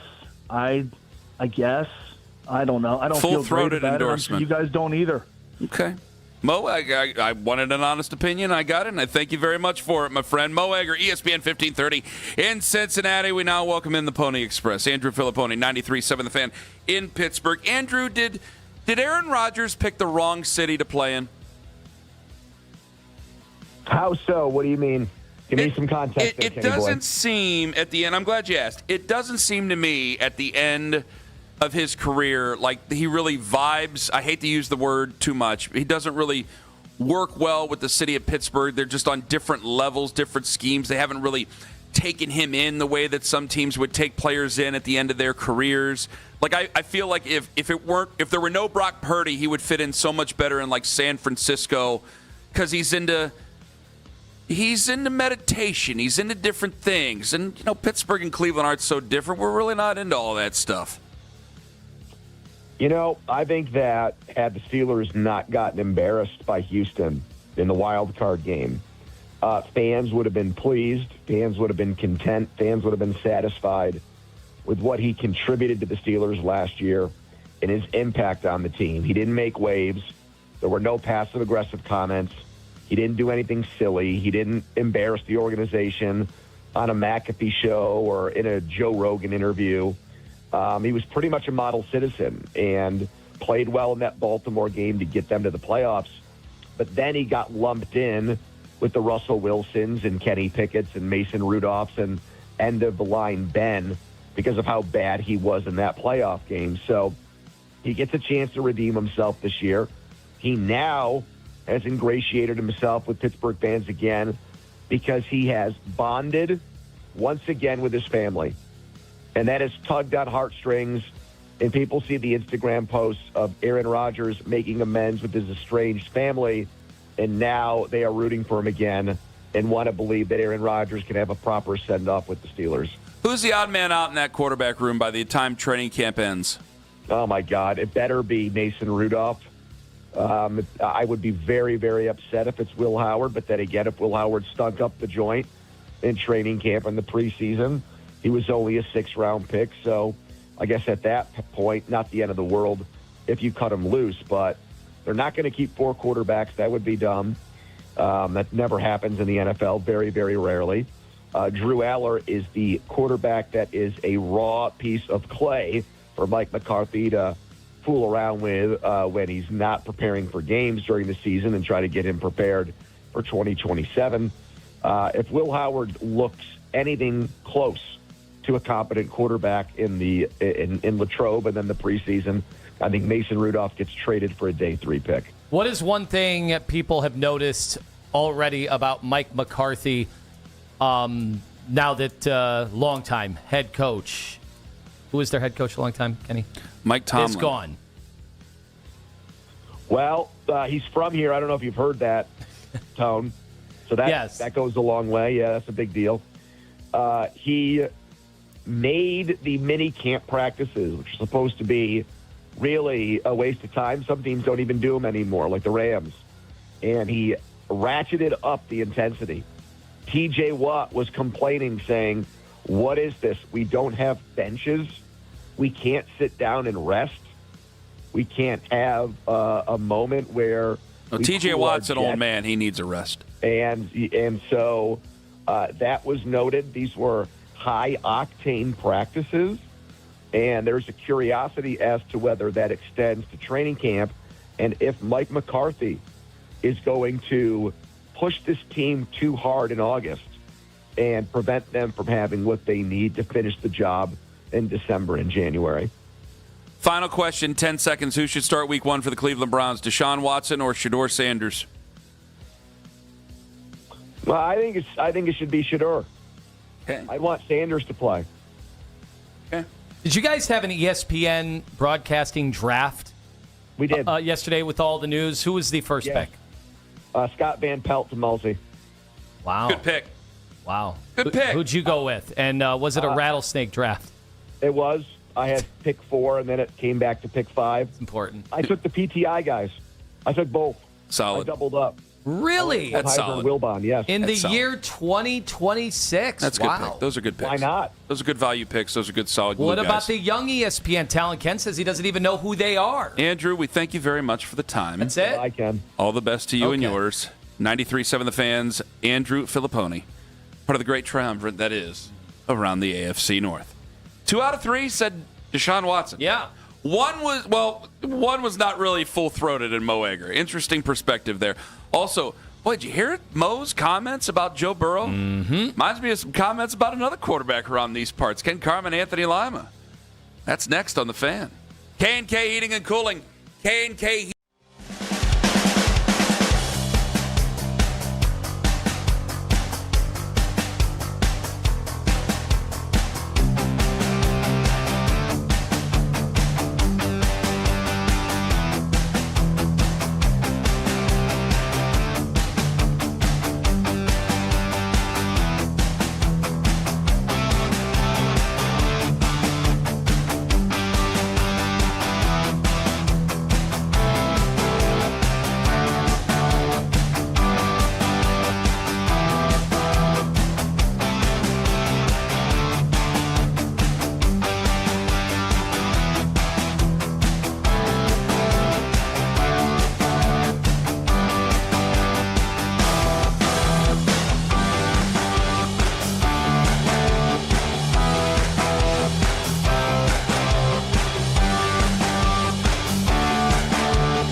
the ultimate gym rat, a guy who was all about ball, had no real other outside interest. That's changed a little bit. You know, there was portions of the offseason program he wasn't here for. Second consecutive year where he's missed time to go to the Met Gala. Those aren't typically things that relate to a lot of people. And again, if he goes out and balls out, no one's going to care. I think if he struggles, and he and this team have a track record last year, to a degree, notwithstanding, of getting off to slow starts, I think people are going to wonder about his commitment to the sport. That was Mo Egger, ESPN 1530 in Cincinnati. He was on the Wise Heart Right, We Make It Right, Call Kyle Wright hotline, along with Andrew Filipponi and Bob Haney. One in Baltimore, one in Pittsburgh. That was around the AFC North. You can hear it all by using the Rewind feature on the free Odyssey app, powered by Integrated Restoration, your local experts in water, fire, and storm disaster restoration. I am so glad you asked him that question. Brilliant question. Because we've seen Joe Burrow kind of bopping around all over the world right now. Well, I want to be consistent. Over this summer. If you're going to say something about Shedeur and the other things that he's involved in, I don't think, Mahomes is the guy to compare him to. Well, we'll play that here in a second because Breer actually did that. Okay. Well, now I got to hear this. Yesterday on Afternoon Drive. Now I got to hear it. All right, let's play it for everybody. Here's Albert Breer, his weekly hit on Afternoon Drive, where he brings up Patrick Mahomes and talking about a certain quarterback for the Cleveland Browns and his outside football business. I guess I'm a little old school, too. I do like it when a guy will turn down those sorts of opportunities because he feels like he has to earn it. I can think of great quarterbacks who've been that way. I remember this story about Patrick Mahomes from when he was a rookie. And so he wasn't starting. Alex Smith was starting. And Mahomes would want to get reps in after practice because once the regular season starts, you're not really running your offense in practice. If you're the backup, you're running the other team's offense for the scout team. He would stay after practice to get reps running the Chiefs offense, but he would always know and he would always be very aware of who he was taking with him. And so he never even asked Tyreek Hill or Sammy Watkins or Kareem Hunt, Travis Kelce at the time to stay with him because as he viewed it, those were Alex Smith's guys. He wasn't going to disrupt that. Never said anything about it, but every coach on that staff took note of what he was doing. And there was an understanding, okay, this kid gets it. And this kid's got real self-awareness and he's got an awareness of the environment around him and how these things could affect the way he's looked at by his teammates and the way the organization reacts to him. No, I heard that interview, and I disagree to some level. He hits it out of the park when he mentions Mahomes staying after practice. Sounds like somebody else last year, Shedeur Sanders, getting extra reps after practice because he didn't get very many reps during practice, so he had to get him somewhere because I think he did probably know that his number is going to be called at some point, and it was called probably sooner than what he even thought. Don't forget the hungry dog periods, remember? Wasn't that what they were called? I don't remember. That was when Kevin Stefanski got into the building even earlier to work with Shedeur. That's right. Even though nobody appreciated it. So we did the same thing. Like, I'm in a weird spot. I'll defend it until it looks terrible. Because I think and this is where I don't spend this time. So when you told me this yesterday, I was totally blindsided. Like, Ken, they're ripping you for talking about his business. I'm like, I talk about a lot of guys' business, but I'm defending it because you don't get many opportunities. Like, you're only going to be able to play football for so long. Whether he's a great player or this is just a flash in the pan, nothing, and we're moving on to 2027, you only get a chance to play a football for so long. So you should do everything you can to be your own brand and be your own business. Mahomes, he was behind an established player who was respected as a starter, who'd been through the fire. I mean, Alex Smith went from number one. Was he number one overall, Alex Smith? I mean, we're talking about a top pick to third string to back with the 49ers, looking great, went to Kansas City, was a respected player, respected quarterback, took them to the playoffs before he had to go bye-bye for Patrick Mahomes over there. Like, Mahomes understood it. And I think Shedeur understands it. When has Shedeur ever said anything bad about Deshaun Watson? And Deshaun Watson ain't got it like Alex Smith has it, except for the money. No. He ain't got it like that. So I don't think that there's really that comparison except for this. Mahomes ended up being one of the all-time best. By the time it's all said and done, I'd be shocked if he isn't mentioned in the top 5, if not number 1 or 2. Yeah. I can't say that for Shedeur right now. I don't know. And like we had that question yesterday in Fantasy Camp. The one kid goes, Ken, yeah, why do you believe Shedeur Sanders is the savior? Everybody started laughing. I go, I never said he was a savior. No, I never said he was a You've savior. been very, very judicious, very careful, but you're optimistic and hopeful. I am optimistic and hopeful because, yes, I do have blinders on for his father. 100%. I've admitted that. Yet, I'm also going to, what I believe is defend things that I find wrong and inequitable compared to other quarterbacks that we say. Like, Mahomes stayed late. So did Shedeur. Mahomes was respectful of Alex Smith. Shedeur is respectful of Deshaun Watson. So where am I missing it on this? Oh, yeah. One guy's went on to win 3 Super Bowls. The other guy's fighting for his job and really fighting for his NFL career in so many ways. And if he goes out there and he's bad, I say this knowing this. If Shedeur gets to play and he starts the season and he's bad out there, how many pictures are going to be sent to me of Shedeur in the photo shoot sitting on the jerseys? Oh, yeah. Yeah, that's because those people have made up their mind. And it's because, and I think about this real quick, because of what Mo Egger said about Joe Burrow. And look, I'm trying to be as fair as possible, and maybe not all the time. I'm the wrong messenger for this, but I asked the question: could Shedeur balance these things? And people quickly said he's been balancing it since he was 7, and I'm like, no, this is very different. This is the first time he's been competing. When was he ever competing for a job to this extent, like an actual job? First time. This has to be the first time. Last year wasn't any. I didn't count last year because that was just a circus. That wasn't set to be a competition. The messaging was bad the whole time. Yes. And I want to make it clear, not by his doing, but Jackson State, obviously Colorado. It was set up for him, and he was talented enough to be able to do that without a doubt. And he passed those tests with flying colors, to the point where he got drafted in the NFL. That's an amazing story. But now we're dealing with the elite of the elite, right? There's no confusing that this is a league. It's as cutthroat as it gets. Yes. Once you get these jobs, you don't give them up. I'm not saying he doesn't have to be a nice guy. Like, he can be a great teammate. He could be all those things. But in the end, no one cares. Like, nobody is going to be doing anything extra for a 5th-round pick to try to help them out. It's everybody is trying to make sure to prolong their career as best they can. I mean, and can he handle at this level? Because now we're talking about the highest level. Colorado was a high level. It wasn't the highest level in college. This is the highest level that there is in football. Mm-hmm. Can he handle all of that? And you've been in a wait and see. And my whole thing is, I have to find out. I don't know. But him do it, like when I saw what Rex Ryan wrote, I go, this is ridiculous. We're talking about 2026 here. And these are different athletes. So if you're like, because the anybody but Shedeur crowd came at me yesterday, because I'm like, man, 99% of Browns fans want to see Shedeur Sanders start, which, by the way, all them kids we talked to, they all wanted to see Shedeur Sanders start. They booed Deshaun Watson. Deshaun Watson at the camp yesterday. We did a quick poll. Now, those are kids, actually ages 10 to 19, so a couple of them are actually tax-paying adults. But, well, you can pay taxes anytime you work. I mean, that's Uncle Sam, right? Some of these are adults, but honestly, like, it was overwhelmingly Shedeur. The anybody but Shedeur crowd came in. Yeah, guys, I mean, I'll accept it. If he ain't good, he ain't good. But I'm going to look at what these guys are, because if you're one of these people who are just like, I'm so tired of all this, I'm tired of the people, the next guy they get is probably going to have full force cameras, full force everything. The Mannings are a different animal. If they go out and they get Arch Manning, say Arch Manning has a tremendous year and they're in a position to get him, they are a different animal. I might be in wait to see mode then, because they own their own production. Maybe they just force everything out. Who knows? But when it comes to a lot of these guys, they're their own brand now. Your NIL has changed everything. And if you're uncomfortable with Shedeur, you're probably going to be uncomfortable with the next guy who comes in. The next guy's going to be making commercials while he's a rookie going into his rookie year. The next guy is going to have photo shoots while he's a rookie going into his rookie year, going into his second year.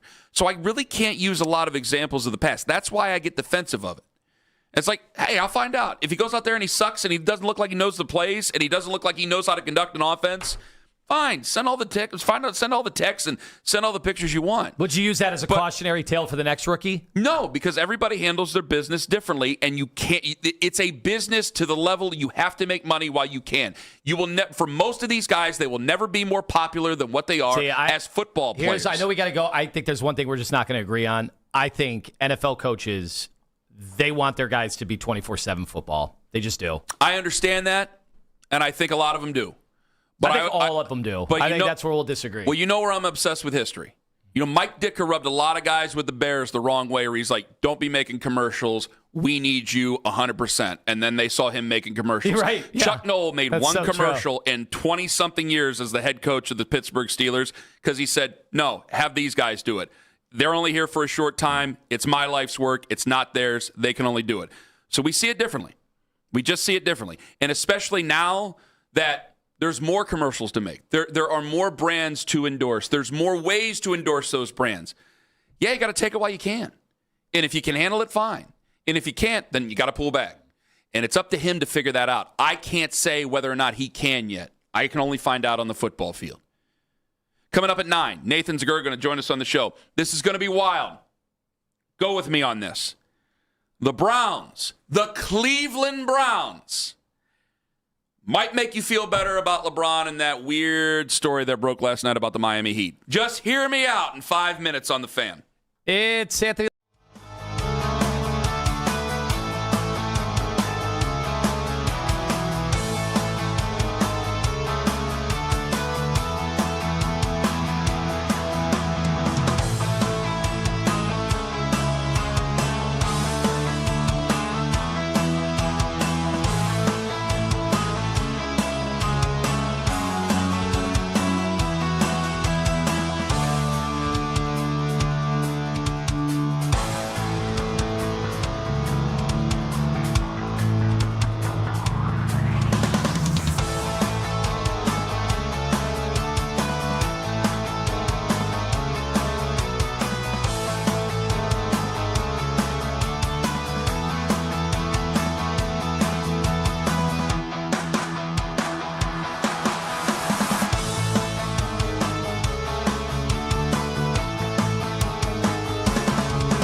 can't listen to us live, we've got you covered. You can hear the Ken Carman Show with Anthony Lima, Baskin and Phelps, an afternoon drive with Nick Wilson and Jonathan Peterlin as a podcast. Full hours, full shows. Find it all on the Odyssey app, Apple Podcasts, Spotify, and anywhere you get your podcasts.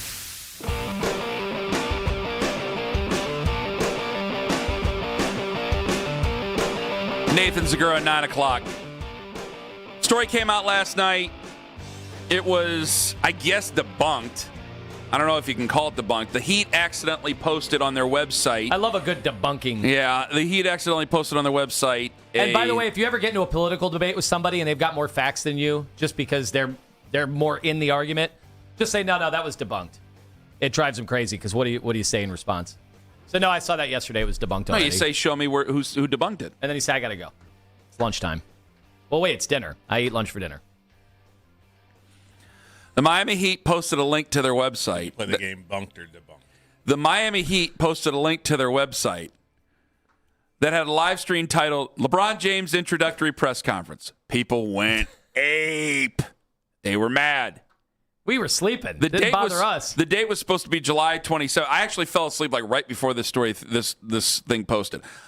It was the date July 27th, which is Monday, to their YouTube channel. Team spokesman said it was a mistake. There's plenty of people going, was it a mistake? Was it? And by the way, I'm getting more people going, Ken, I think that's what they were doing. They were just trying to make LeBron think about that introductory press conference in 2010. I go, I kind of did that on a lark just in case I'm right, but fine. Let's run with it if you want to. Let me make everybody feel a little bit better. Now, do you think that the people who saw it, they were worked up? Because the people who tweeted at me, they were worked up. Well, then it's the middle of the night. The prediction market swung again for like the fourth time in 3 days. Are we going to find out that the person who's running the Miami Heat website is going to get arrested for working the prediction market? You got to think about it. If you had power, think about this. What? I saw screenshots of like people opening new wallets in these prediction markets and putting down $4,000 on Miami now. Yep. Off of accounts that didn't exist 20 minutes ago. Because that's my whole thing with the prediction markets. Like, if we can just influence anything, then what's stopping us from doing any of this?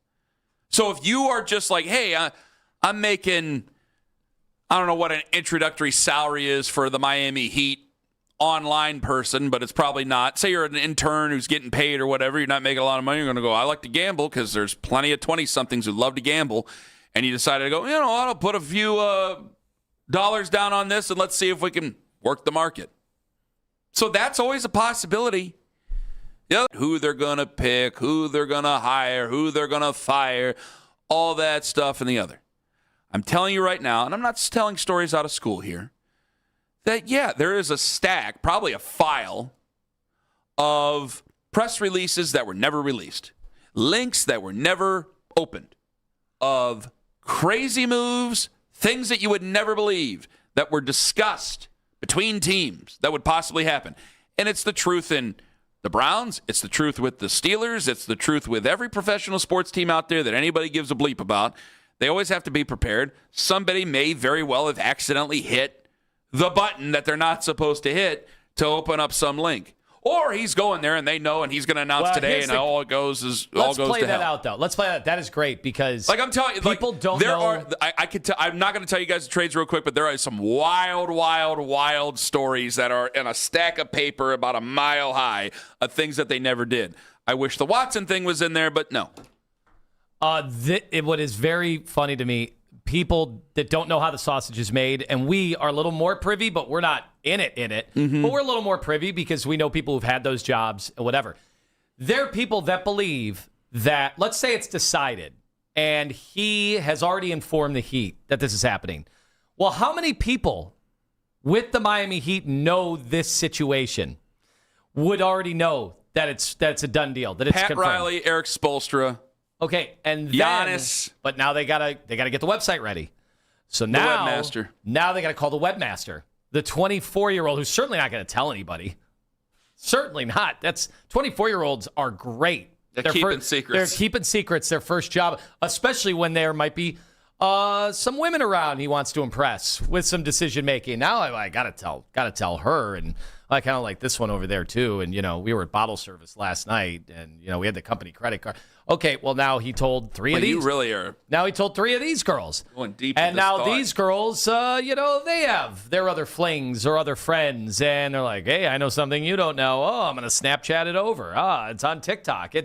Guys, do you know how impossible it would be to keep this a secret? It's true. That they somehow let out and specifically informed the person who could update the website.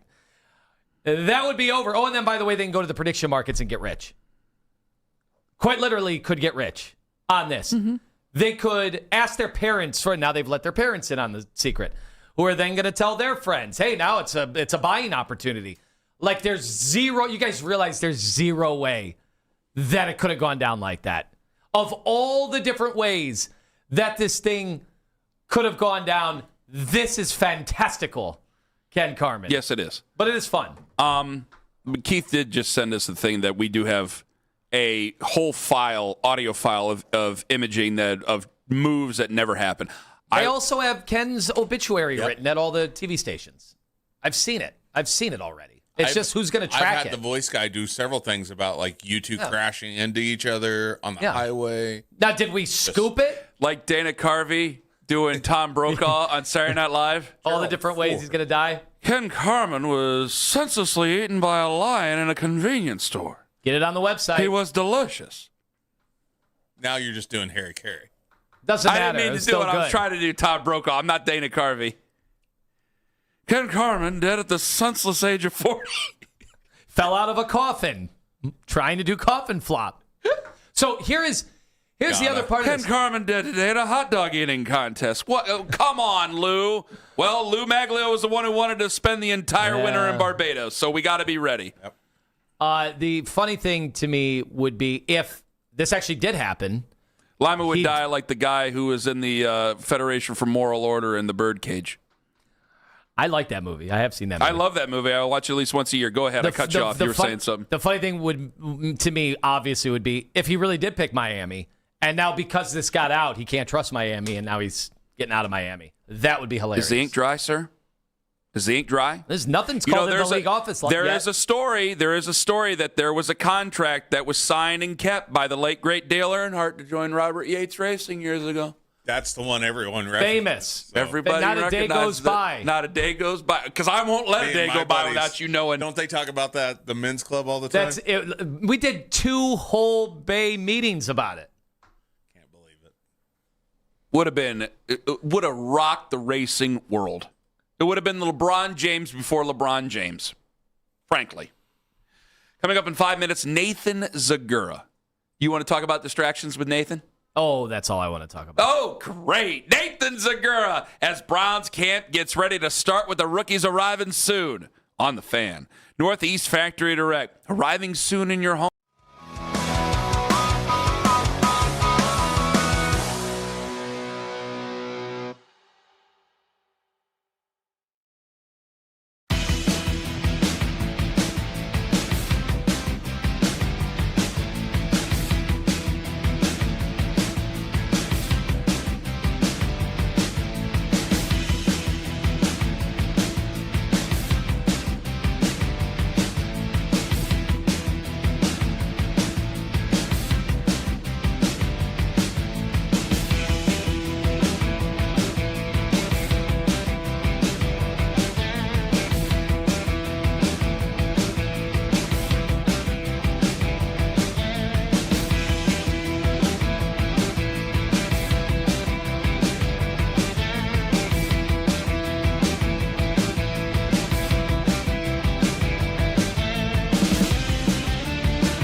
Odyssey app for all today's headline segments. Headline sports news every 20 minutes right here on 92.3 The Fan. From the University Hospital Sports Desk, I'm Jeff Thomas.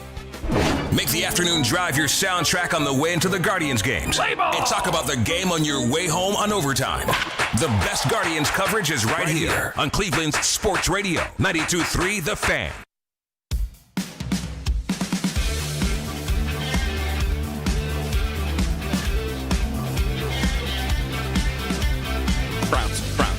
Browns. Cavs. Gardos. Dale Earnhardt. It's the big four in Cleveland. It really is.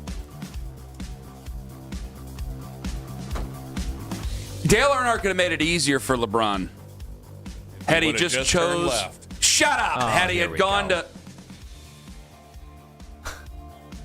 I had no idea that tornado was that close to YSU. Right next to the stadium? Sam, I cannot believe that was that close. By the Holy potatoes.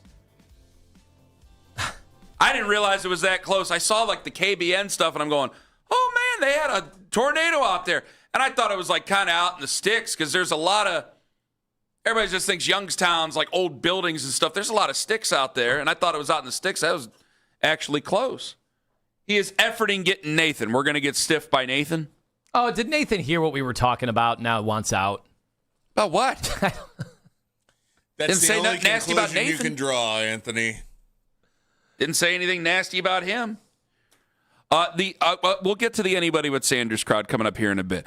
Okay, so when it comes to LeBron, like I got lambasted yesterday on the air, and we'll do this until we get Nathan. Maybe we'll get Nathan here, and then I'll go back, and I'll just have to keep the waffling back and forth here.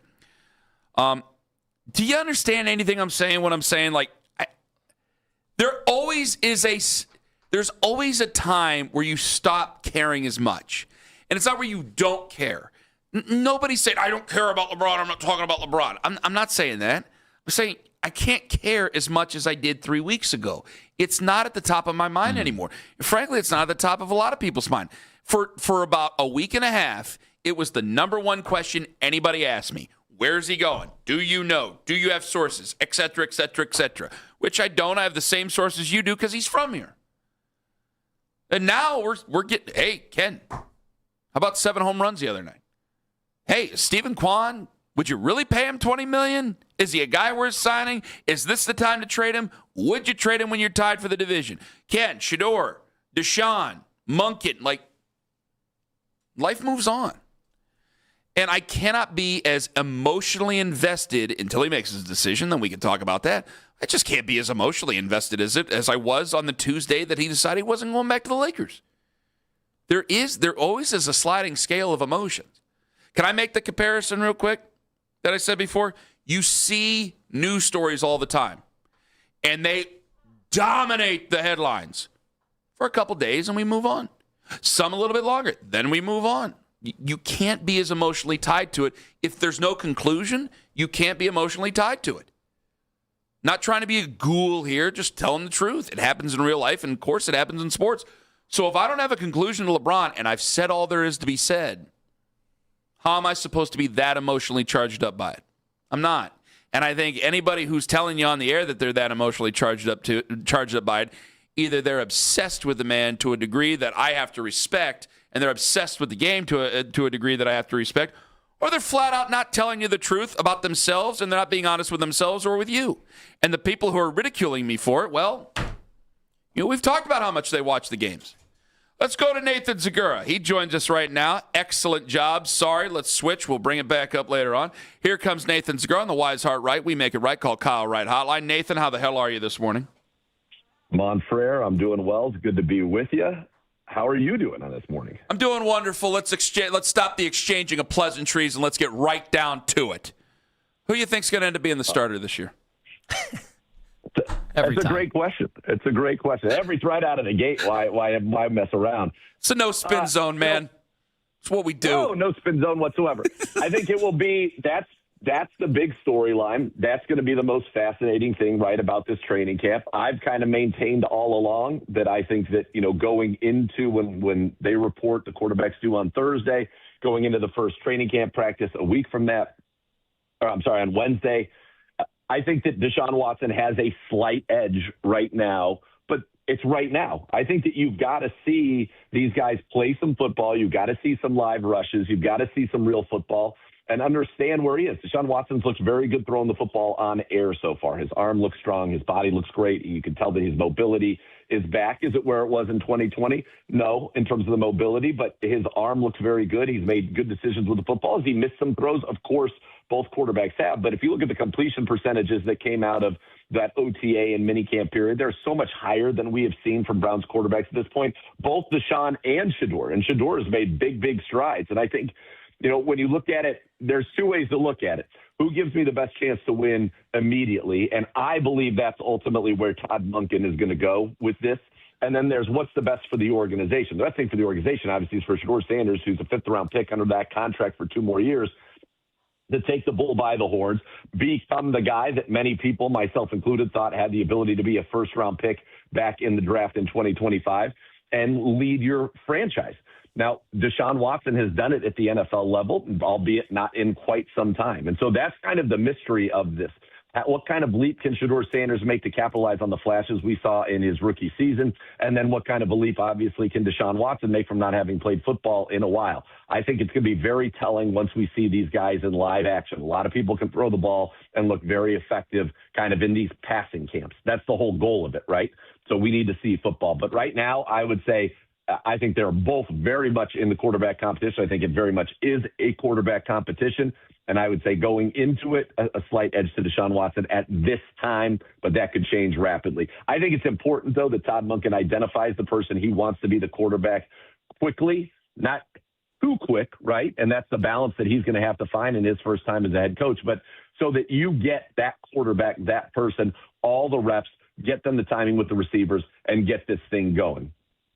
All right, Nathan Zaguro with us. So I was a big proponent of bringing in Deshaun Watson years ago, and that kind of blew up in my face. Staged well for you, and all of many of your other opinions, and a lot of other people's faces.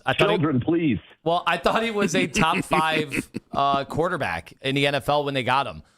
The guy I saw in Cleveland looked like he didn't belong in the league, and I know injuries are a part of it too, but.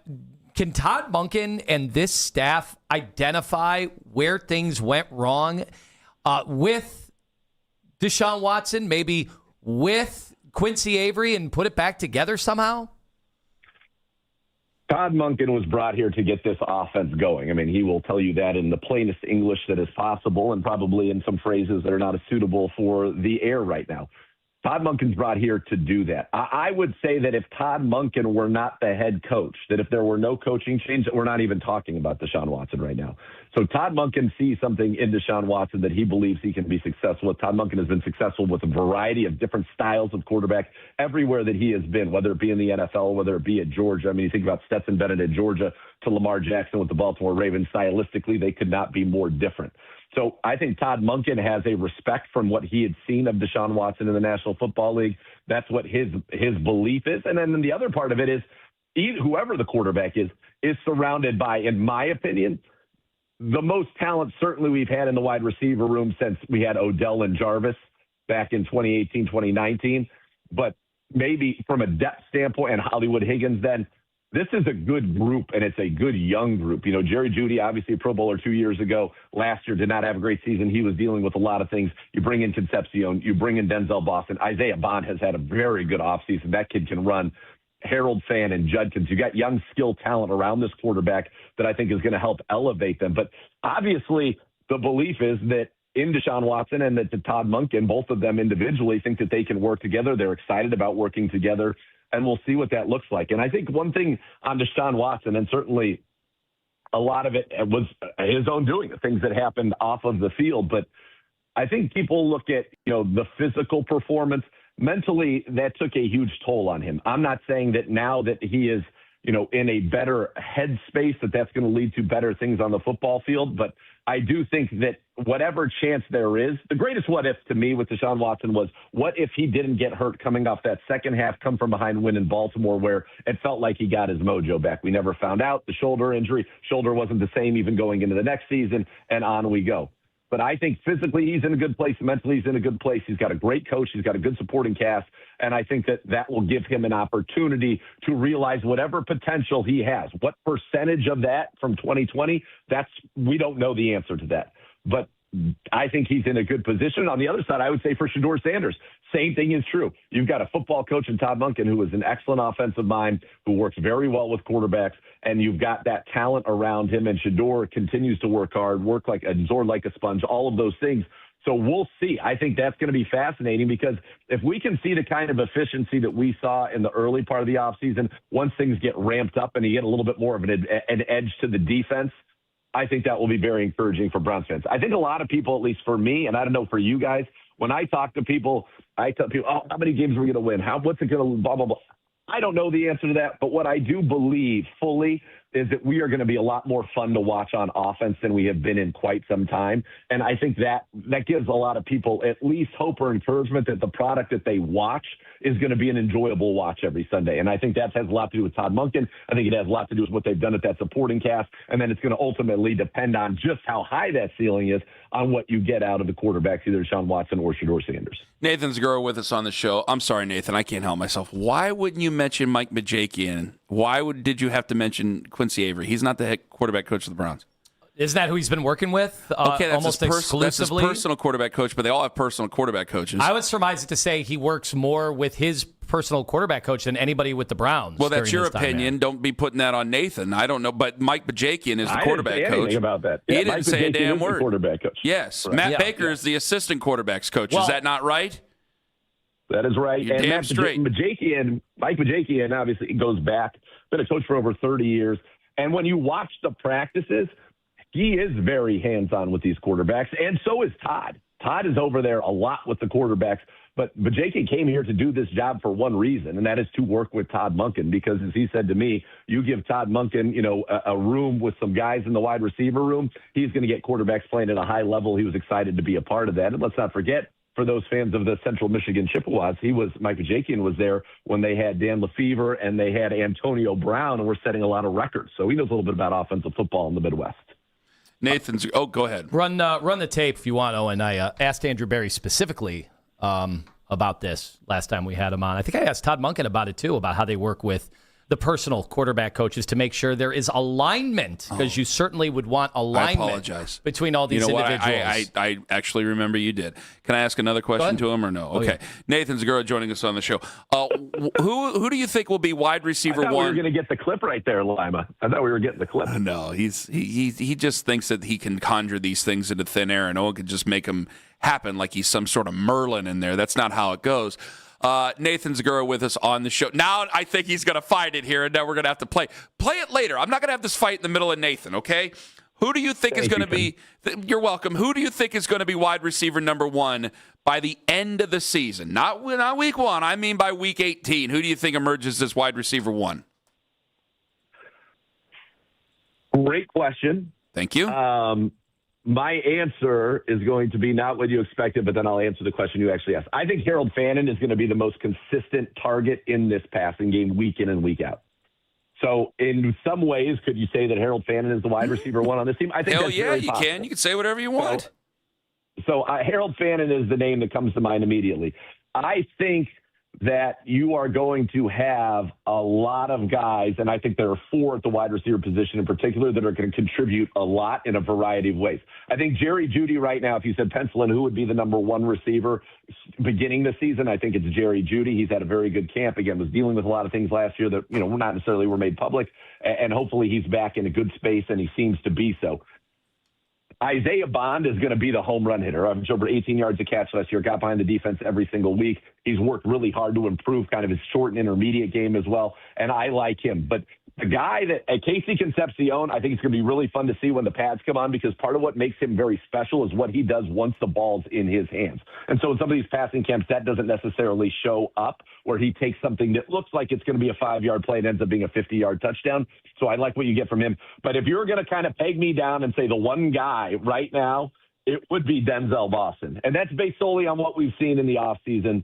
He's got the size. He's got the speed. He's got the route running ability. You throw it near him, he catches it. His ability to go up and over defenders, all of it. I like everything that I've seen from Denzel Boston. So I'm not taking anything away from anybody else, but what I've seen from Denzel Boston has impressed me. It's one of those things, he walks on the field, you go, that looks like a number one receiver to me, and then the play has backed it up. Now, I will say, Denzel Boston really caught my attention early on when he did a double move on Tyson Campbell. Now, that was the only ball that Tyson Campbell gave up vertically in the entirety of the offseason.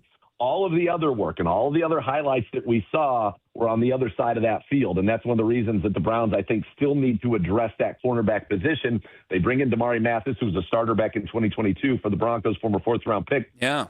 But we haven't really seen much of him recently and missed all of last year with an ACL. But behind Denzel Ward and Tyson Campbell, it's thin for the Browns. That makes me very, very nervous.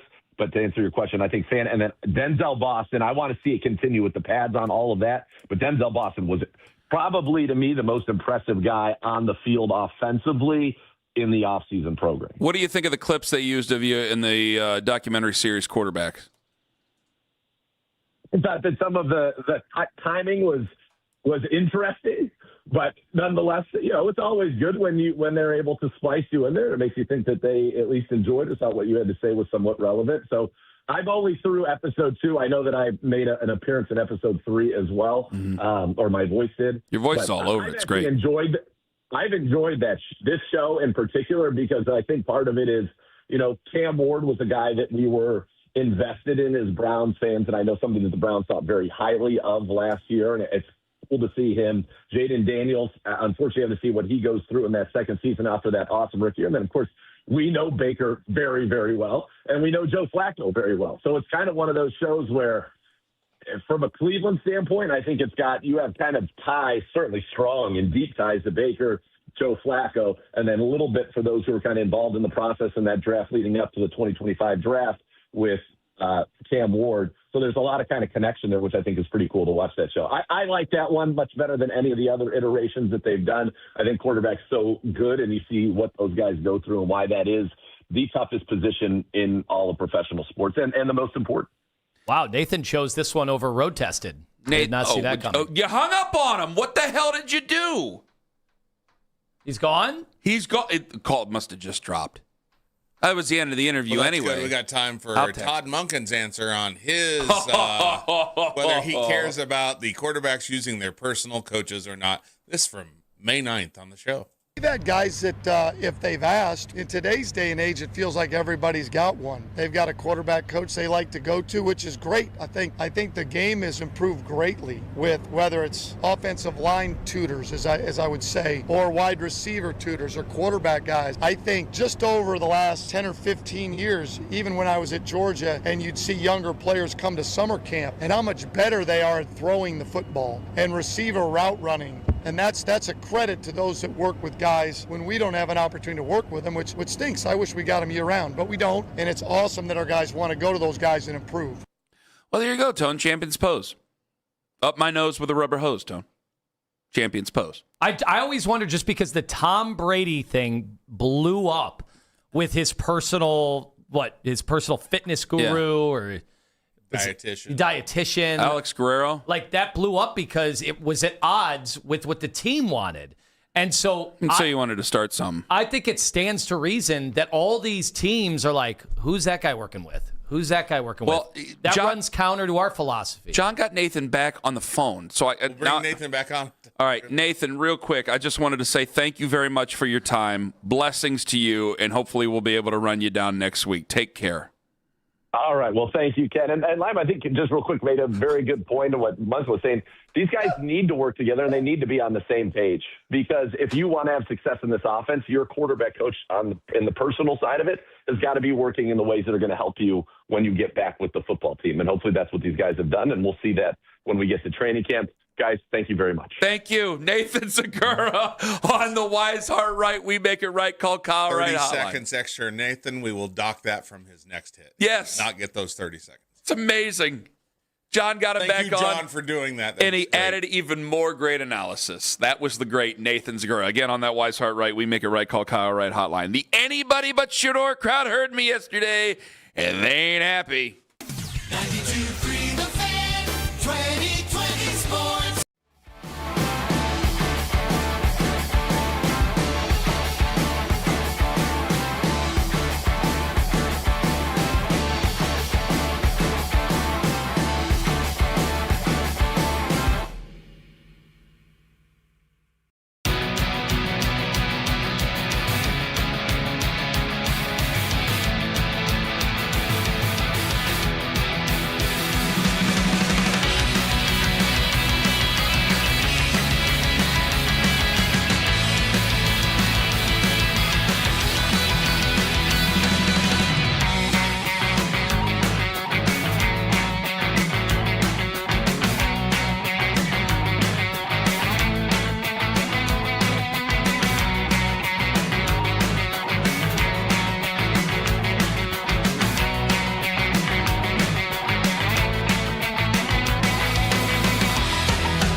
head coach, that if there were no coaching change, that we're not even talking about Deshaun Watson right now. So Todd Monken sees something in Deshaun Watson that he believes he can be successful with. Todd Monken has been successful with a variety of different styles of quarterback everywhere that he has been, whether it be in the NFL, whether it be at Georgia. I mean, you think about Stetson Bennett at Georgia to Lamar Jackson with the Baltimore Ravens. Stylistically, they could not be more different. So I think Todd Monken has a respect from what he had seen of Deshaun Watson in the National Football League. That's what his belief is. That was Nathan Segura with us just moments ago. See, that's the key phrase, man. Todd Monken, the one making the call. We can't have both things. There's a lot of people. I do think the vast majority of people want Shedeur Sanders to start this year at quarterback, and we'll talk about that coming up momentarily. Almost sounded like I was getting emotional right there. I had a moment with indigestion. I do think most people want Shedeur Sanders to start. And because you want to see whether or not, even the haters, I think most of the haters still want to see whether or not they're right or wrong on him and are curious. Even if you don't like the guy, I think you're curious. But you can't have your cake and eat it too. You can't go, well, we got to see what we have in Shedeur Sanders. We ain't going anywhere anyway. But I also want Todd Monken to make the call. Head coach's job is to win every single game possible. That's what they get paid for. And I would think that head coach, if it's close and he doesn't have a lot of time because he's got to get out there and get winning, I bet for a head coach, a tie goes to the veteran. For us, the tie goes to the young man. But I think for Todd Monken, the tie goes to the vet. We're going to be here. We're going to be here next year. We're going to be here the year after. We're going to be here the year after that. Fans aren't going anywhere. He might. And he's got to think about what's going to be best. And why would the tie go to the veteran? Well, knowledge of the offense. You want to be convinced that the young guy has the knowledge of the offense. Number 2, pocket presence. Number 3, obviously being able to complete the passes, leadership. I mean, they all mix in. Okay? It might not be in that order. But those are contributing factors. You want to be convinced that the young guy can do it before you put him out there, because you don't want to put him in a bad spot where he really isn't ready to conduct an offense, and then he really doesn't get a chance to show exactly what he can do, which I know that there's some people out there saying, Kenny, tough bleep, it's the NFL. We got to find out one way or another. Okay, I don't think that's the right way to handle a quarterback, but whatever. Because I do think, and this is the difference between me and some of the other Shedeur people, I don't want to throw him out there just because I'm curious. Of the people who want Shedeur to start and like him, I don't want to throw him out there just because, well, we got to see what we have in him. No, that's not how it works. And some people have said it, and I just don't think they know how it works. I don't think Todd Monken would do that. It's not about curiosity. It's about who can help them conduct an offense. That's why I'm not going to sit here and pout and moan and complain and whine, even though you guys think I will, anybody but Shedeur people. I will not sit here and whine if they make Deshaun Watson the starter. I'm preparing myself for Deshaun Watson to be the starter. Man, it's cold in the studio. Which brings me to another thing. So you and I, around this time yesterday, I wanted to do this around this time. The conversation turned into, I forget exactly what it was, but there was one point I made where I'm like, I think 99% of Browns fans want to see Shedeur over Deshaun Watson. That clip got put out there, and I still think it's a vocal, small minority, but they are vocal. The anybody but Shedeur crowd got in, or gaggle, if I'll call it.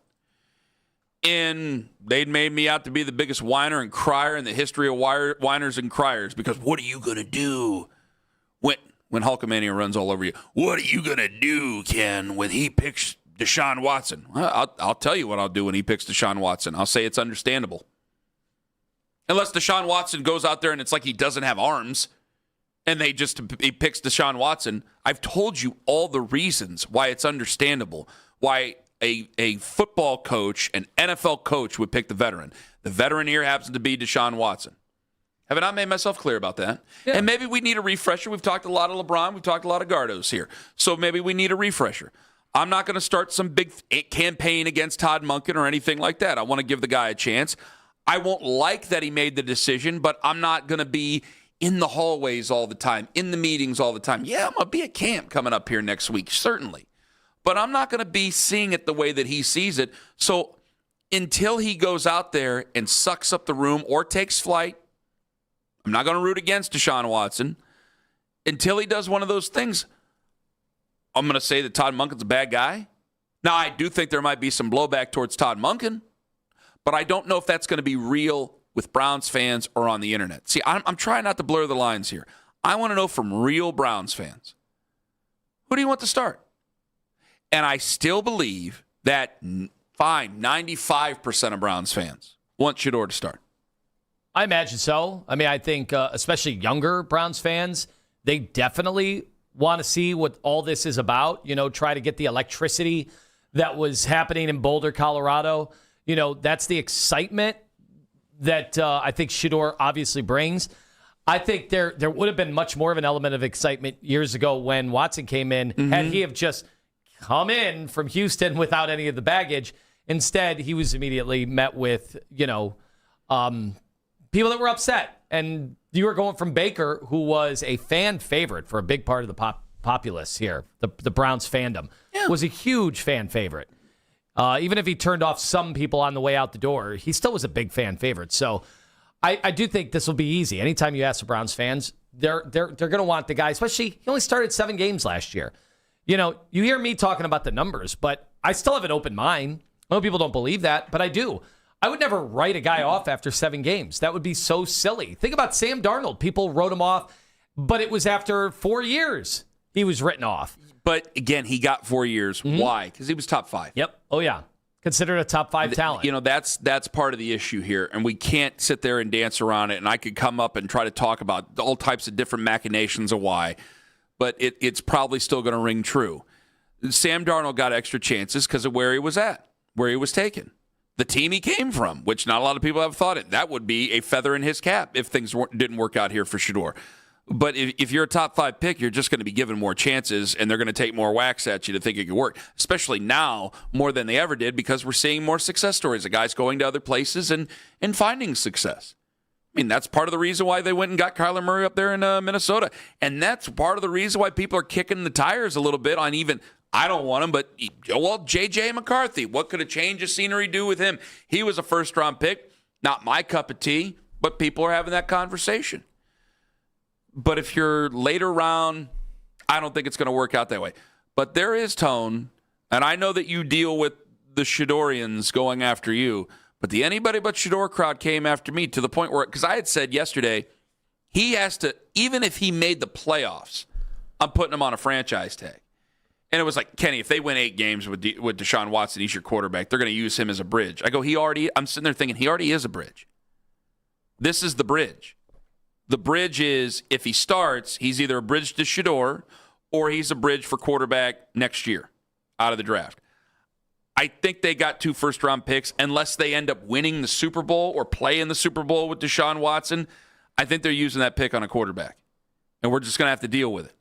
And you can say what you want to about the infatuation. I don't believe any of it. They know it's not a good selling point. They don't think very much of what the future is. They can't because, again, they traded away the best player that's ever played for them defensively for that extra first-round pick. It's not just insurance. They want to make sure that they can go out and get the premium position that they want, which is quarterback. It's all there for us, guys. So I know we want to get all emotional and worked up about it, and you want me that way, but it's there plain as day. Once they made that decision, a lot of the ifs, ands, and buts and emotions of the season kind of rolled off to the side. And they tell you what they're doing without telling you exactly what they're doing. And if they can surprise themselves and each other, they'll be more than happy to do so.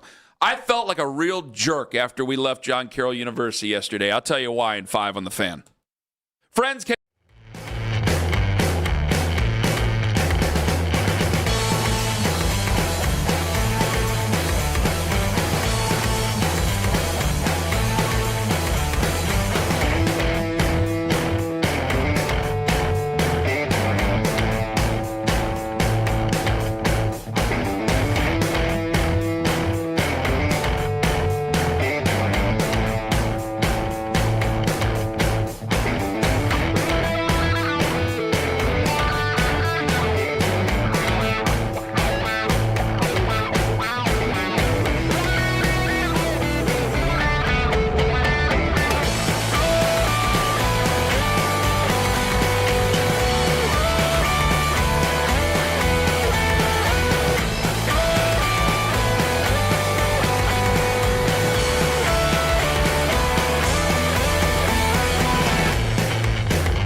routine has changed. Wake up with the Fan Warm-Up Show with Jeff Thomas. Weekdays starting at 5 a.m.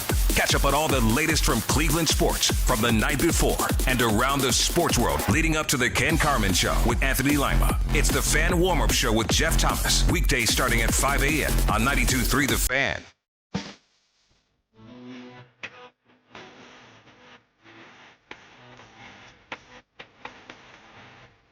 I think Champions Pove might be in order here in just a few moments. Felt like a jerk yesterday. We were leaving John Carroll in the Fana boot camp, broadcasting boot camp, talking to the kids. Do you think we gave out any good advice? That's up to the kids. It's their journey, man. What'd you think of the panel discussion? Thought it was fun. I felt bad about something, though, about that panel. So we made fun of John because, I swear to God, Lewis and Clark had better directions than the directions John gave us to get into this university. Now Lyman knows JCU like the back of his hand. He knows the basketball family there. He's been to that campus several times. But it's changed dramatically in the last 2 years. It's absolutely beautiful. But he's been there many, many, many, many, many times. He knows, well, the buildings haven't moved, right? So I think you kind of know where you lay the land. But there's a whole new athletic complex. Oh, that's new. Where we brand new. That's what we were next to. Okay. So we were parking all the way out there. I had to walk all the way across campus. But I got a nice view of that campus. Boy, it's beautiful. And I there were a couple of guys walking by with football stuff on, and I'm like, is that the next Bill Belichick? Is that the next Sean McVay? Because of the history they have with the NFL. Yep. Neither of those guys went there, but you get what I'm saying. We did the panel with you and me, and the other person was Kaylee Griffin. And I didn't say hi to her. What? I felt like a jerk. You were on a panel with her and you didn't say hi. Let me explain myself. I don't even know if Kenny looked at her. Let me explain myself. So we had to I was with John's mom. John's mom is a very nice lady. And I was with another young man who wanted to walk up with me. Very nice young man named Jacob, a student. And we went up like 3 flights of stairs at the back end of this building we were at. So we ended up getting up there a little later. Lima and Kaylee Griffin were already there. I was not. And I walk in, and there were several selfies that were taken with the young children. They were wonderful. And it was like the second we walked in, it was time to go. Like, Fana went up there. We were already a little bit late. Don't you make some Shedeur Sanders camp joke. Don't you even start. Not doing it. We were already a little bit late, and we walked in there, and it was time to go. Boom, we're going. I never got to shake her hand or say hi and introduce myself. So keep that in mind if you see the picture of all 4 of us, because we took a post-panel picture. No, you couldn't have because Ken never met her. Well, they were not next to each other in the picture, right? On purpose? You were on one end. There was no purpose. And she was flanked on the other end. Because I went and I got a chair, and there was one chair there, and I said, well, I got to get 2 other chairs. So I went and grabbed 2 other chairs, and Lima was introduced next, and then Kaylee was introduced next. So it went me, then Lima, then her. I never got a chance to introduce myself. We just went, did business, and I went out the back door with John and Lima. And I didn't talk to her. And I feel bad. So if anybody out there knows her, I apologize. I'm sorry. Now you guys can go ahead and make me look like the biggest a-hole who ever lived. No, I'm not doing that. We have to do much for that. I wonder what her side of the story is. People will hear this. You piece of work. I do think there are some that like to needle Ken that will listen to this, and they will assume that you thought it was her responsibility to come up to you. No, absolutely not. Point. Absolutely not. And those people be? No. There was one time in the world I thought that was okay, and you both agreed with me on that. We're not going to get into that. Hugh Jackson? No. Stop. Why did you think of him, Tone? I don't know. You both agreed. Actually, even the nasty one down the hallway agreed with me on that one. Brian Knobs? No. Very nasty. So I know you do things over there. If you happen to bump into her, just let her know I'm sorry. I mean, there are very few. Ken talks to everybody. There's another notable Caps person that he is in a... Boy, I'm just making friends left and right over in that building, aren't I? He's in a persistent feud with. the feud is not on this side. And then there's potentially another person that you have flat out stated he's tired of waiting around on that guy. Okay, that is true, but I don't hate him. And I don't, by the way, you have to have a Hatfields and McCoys. If I'm the McCoy in that case, there's no McCoy because I don't hate that person. So they can sit there and hate. It takes two to feud. He can just have a hate for me. That's all. That's fine. If he wants to keep himself up at night and continue to grind that axe over something that was true, but I can't say anymore because then the jackal down the hallway, the marble mouth of Crawford County, will come down and spank me. That's it. Can I say what I can do champion's pose on again? Go ahead, yeah. Time for a bit of a champion's pose. Nathan Zagara. Todd Monken was brought here to get this offense going. I mean, he will tell you that in the plainest English that is possible and probably in some phrases that are not suitable for the air right now. I would say that if Todd Monken were not the head coach, that if there were no coaching change, that we're not even talking about Deshaun Watson right now. So Todd Monken sees something in Deshaun Watson that he believes he can be successful with. Todd Monken has been successful with a variety of different styles of quarterback everywhere that he has been, whether it be in the NFL, whether it be at Georgia. I mean, you think about Stetson. What did I tell you last year? What did you guys rip me up and down for? What did I say? What did I get ripped up and down for? What did I say? Kevin Stefanski is Shador's best friend. How dare you? Oh, really? Because if Kevin was still here, guess who's QB1? And it's not even a discussion. Ken did say that. We call it a champion's pose around these parts, and that's what it is. I told you, you didn't want to listen. And so I'm sorry to tell you the bad news, but be right about it. This would not be a competition if Big Kev were still in town. Not that that's any reason for him to keep his job. They didn't win many football games over the last 2 years. But you wanted it. Ooh, you got it. And now he's got to go out there, and he's going to have to earn it. And you got a 60-year-old head coach who's probably going to be more inclined to go to the veteran. Ken, as we wrap up the show here, we're short on time. Can you just specifically say who you're talking to? Is there a group of people that you're Absolutely not. Oh. Thank you very much. Because I would just, it's pretty broad right now. The trap door is over there, and I'm not taking the cheese. Well, I'll see you in hell. Haley Griffin's over by the trap door, so you're definitely... You're never going to get over there. Don't have time. I felt bad about that. No, don't. I'm sorry. If she or anybody else who knows her is out there, I do apologize. I'm sorry. What I'm not sorry for is telling everybody the truth last year. Ken is a truth teller. He tells it like it is. He Pulls no punches. He sports jawbones with the best of them. And that is the profound impact he had on the boot camp yesterday at John Carroll. Have a wonderful day, my friends. Go Guardians. Let's keep We'll talk it going. to you tomorrow. Let's keep it going. Yeah, let's keep it going, babe. Hey. Sounds good. Where's your entourage now? Cool, I got on the last show. Oh, boy. This is an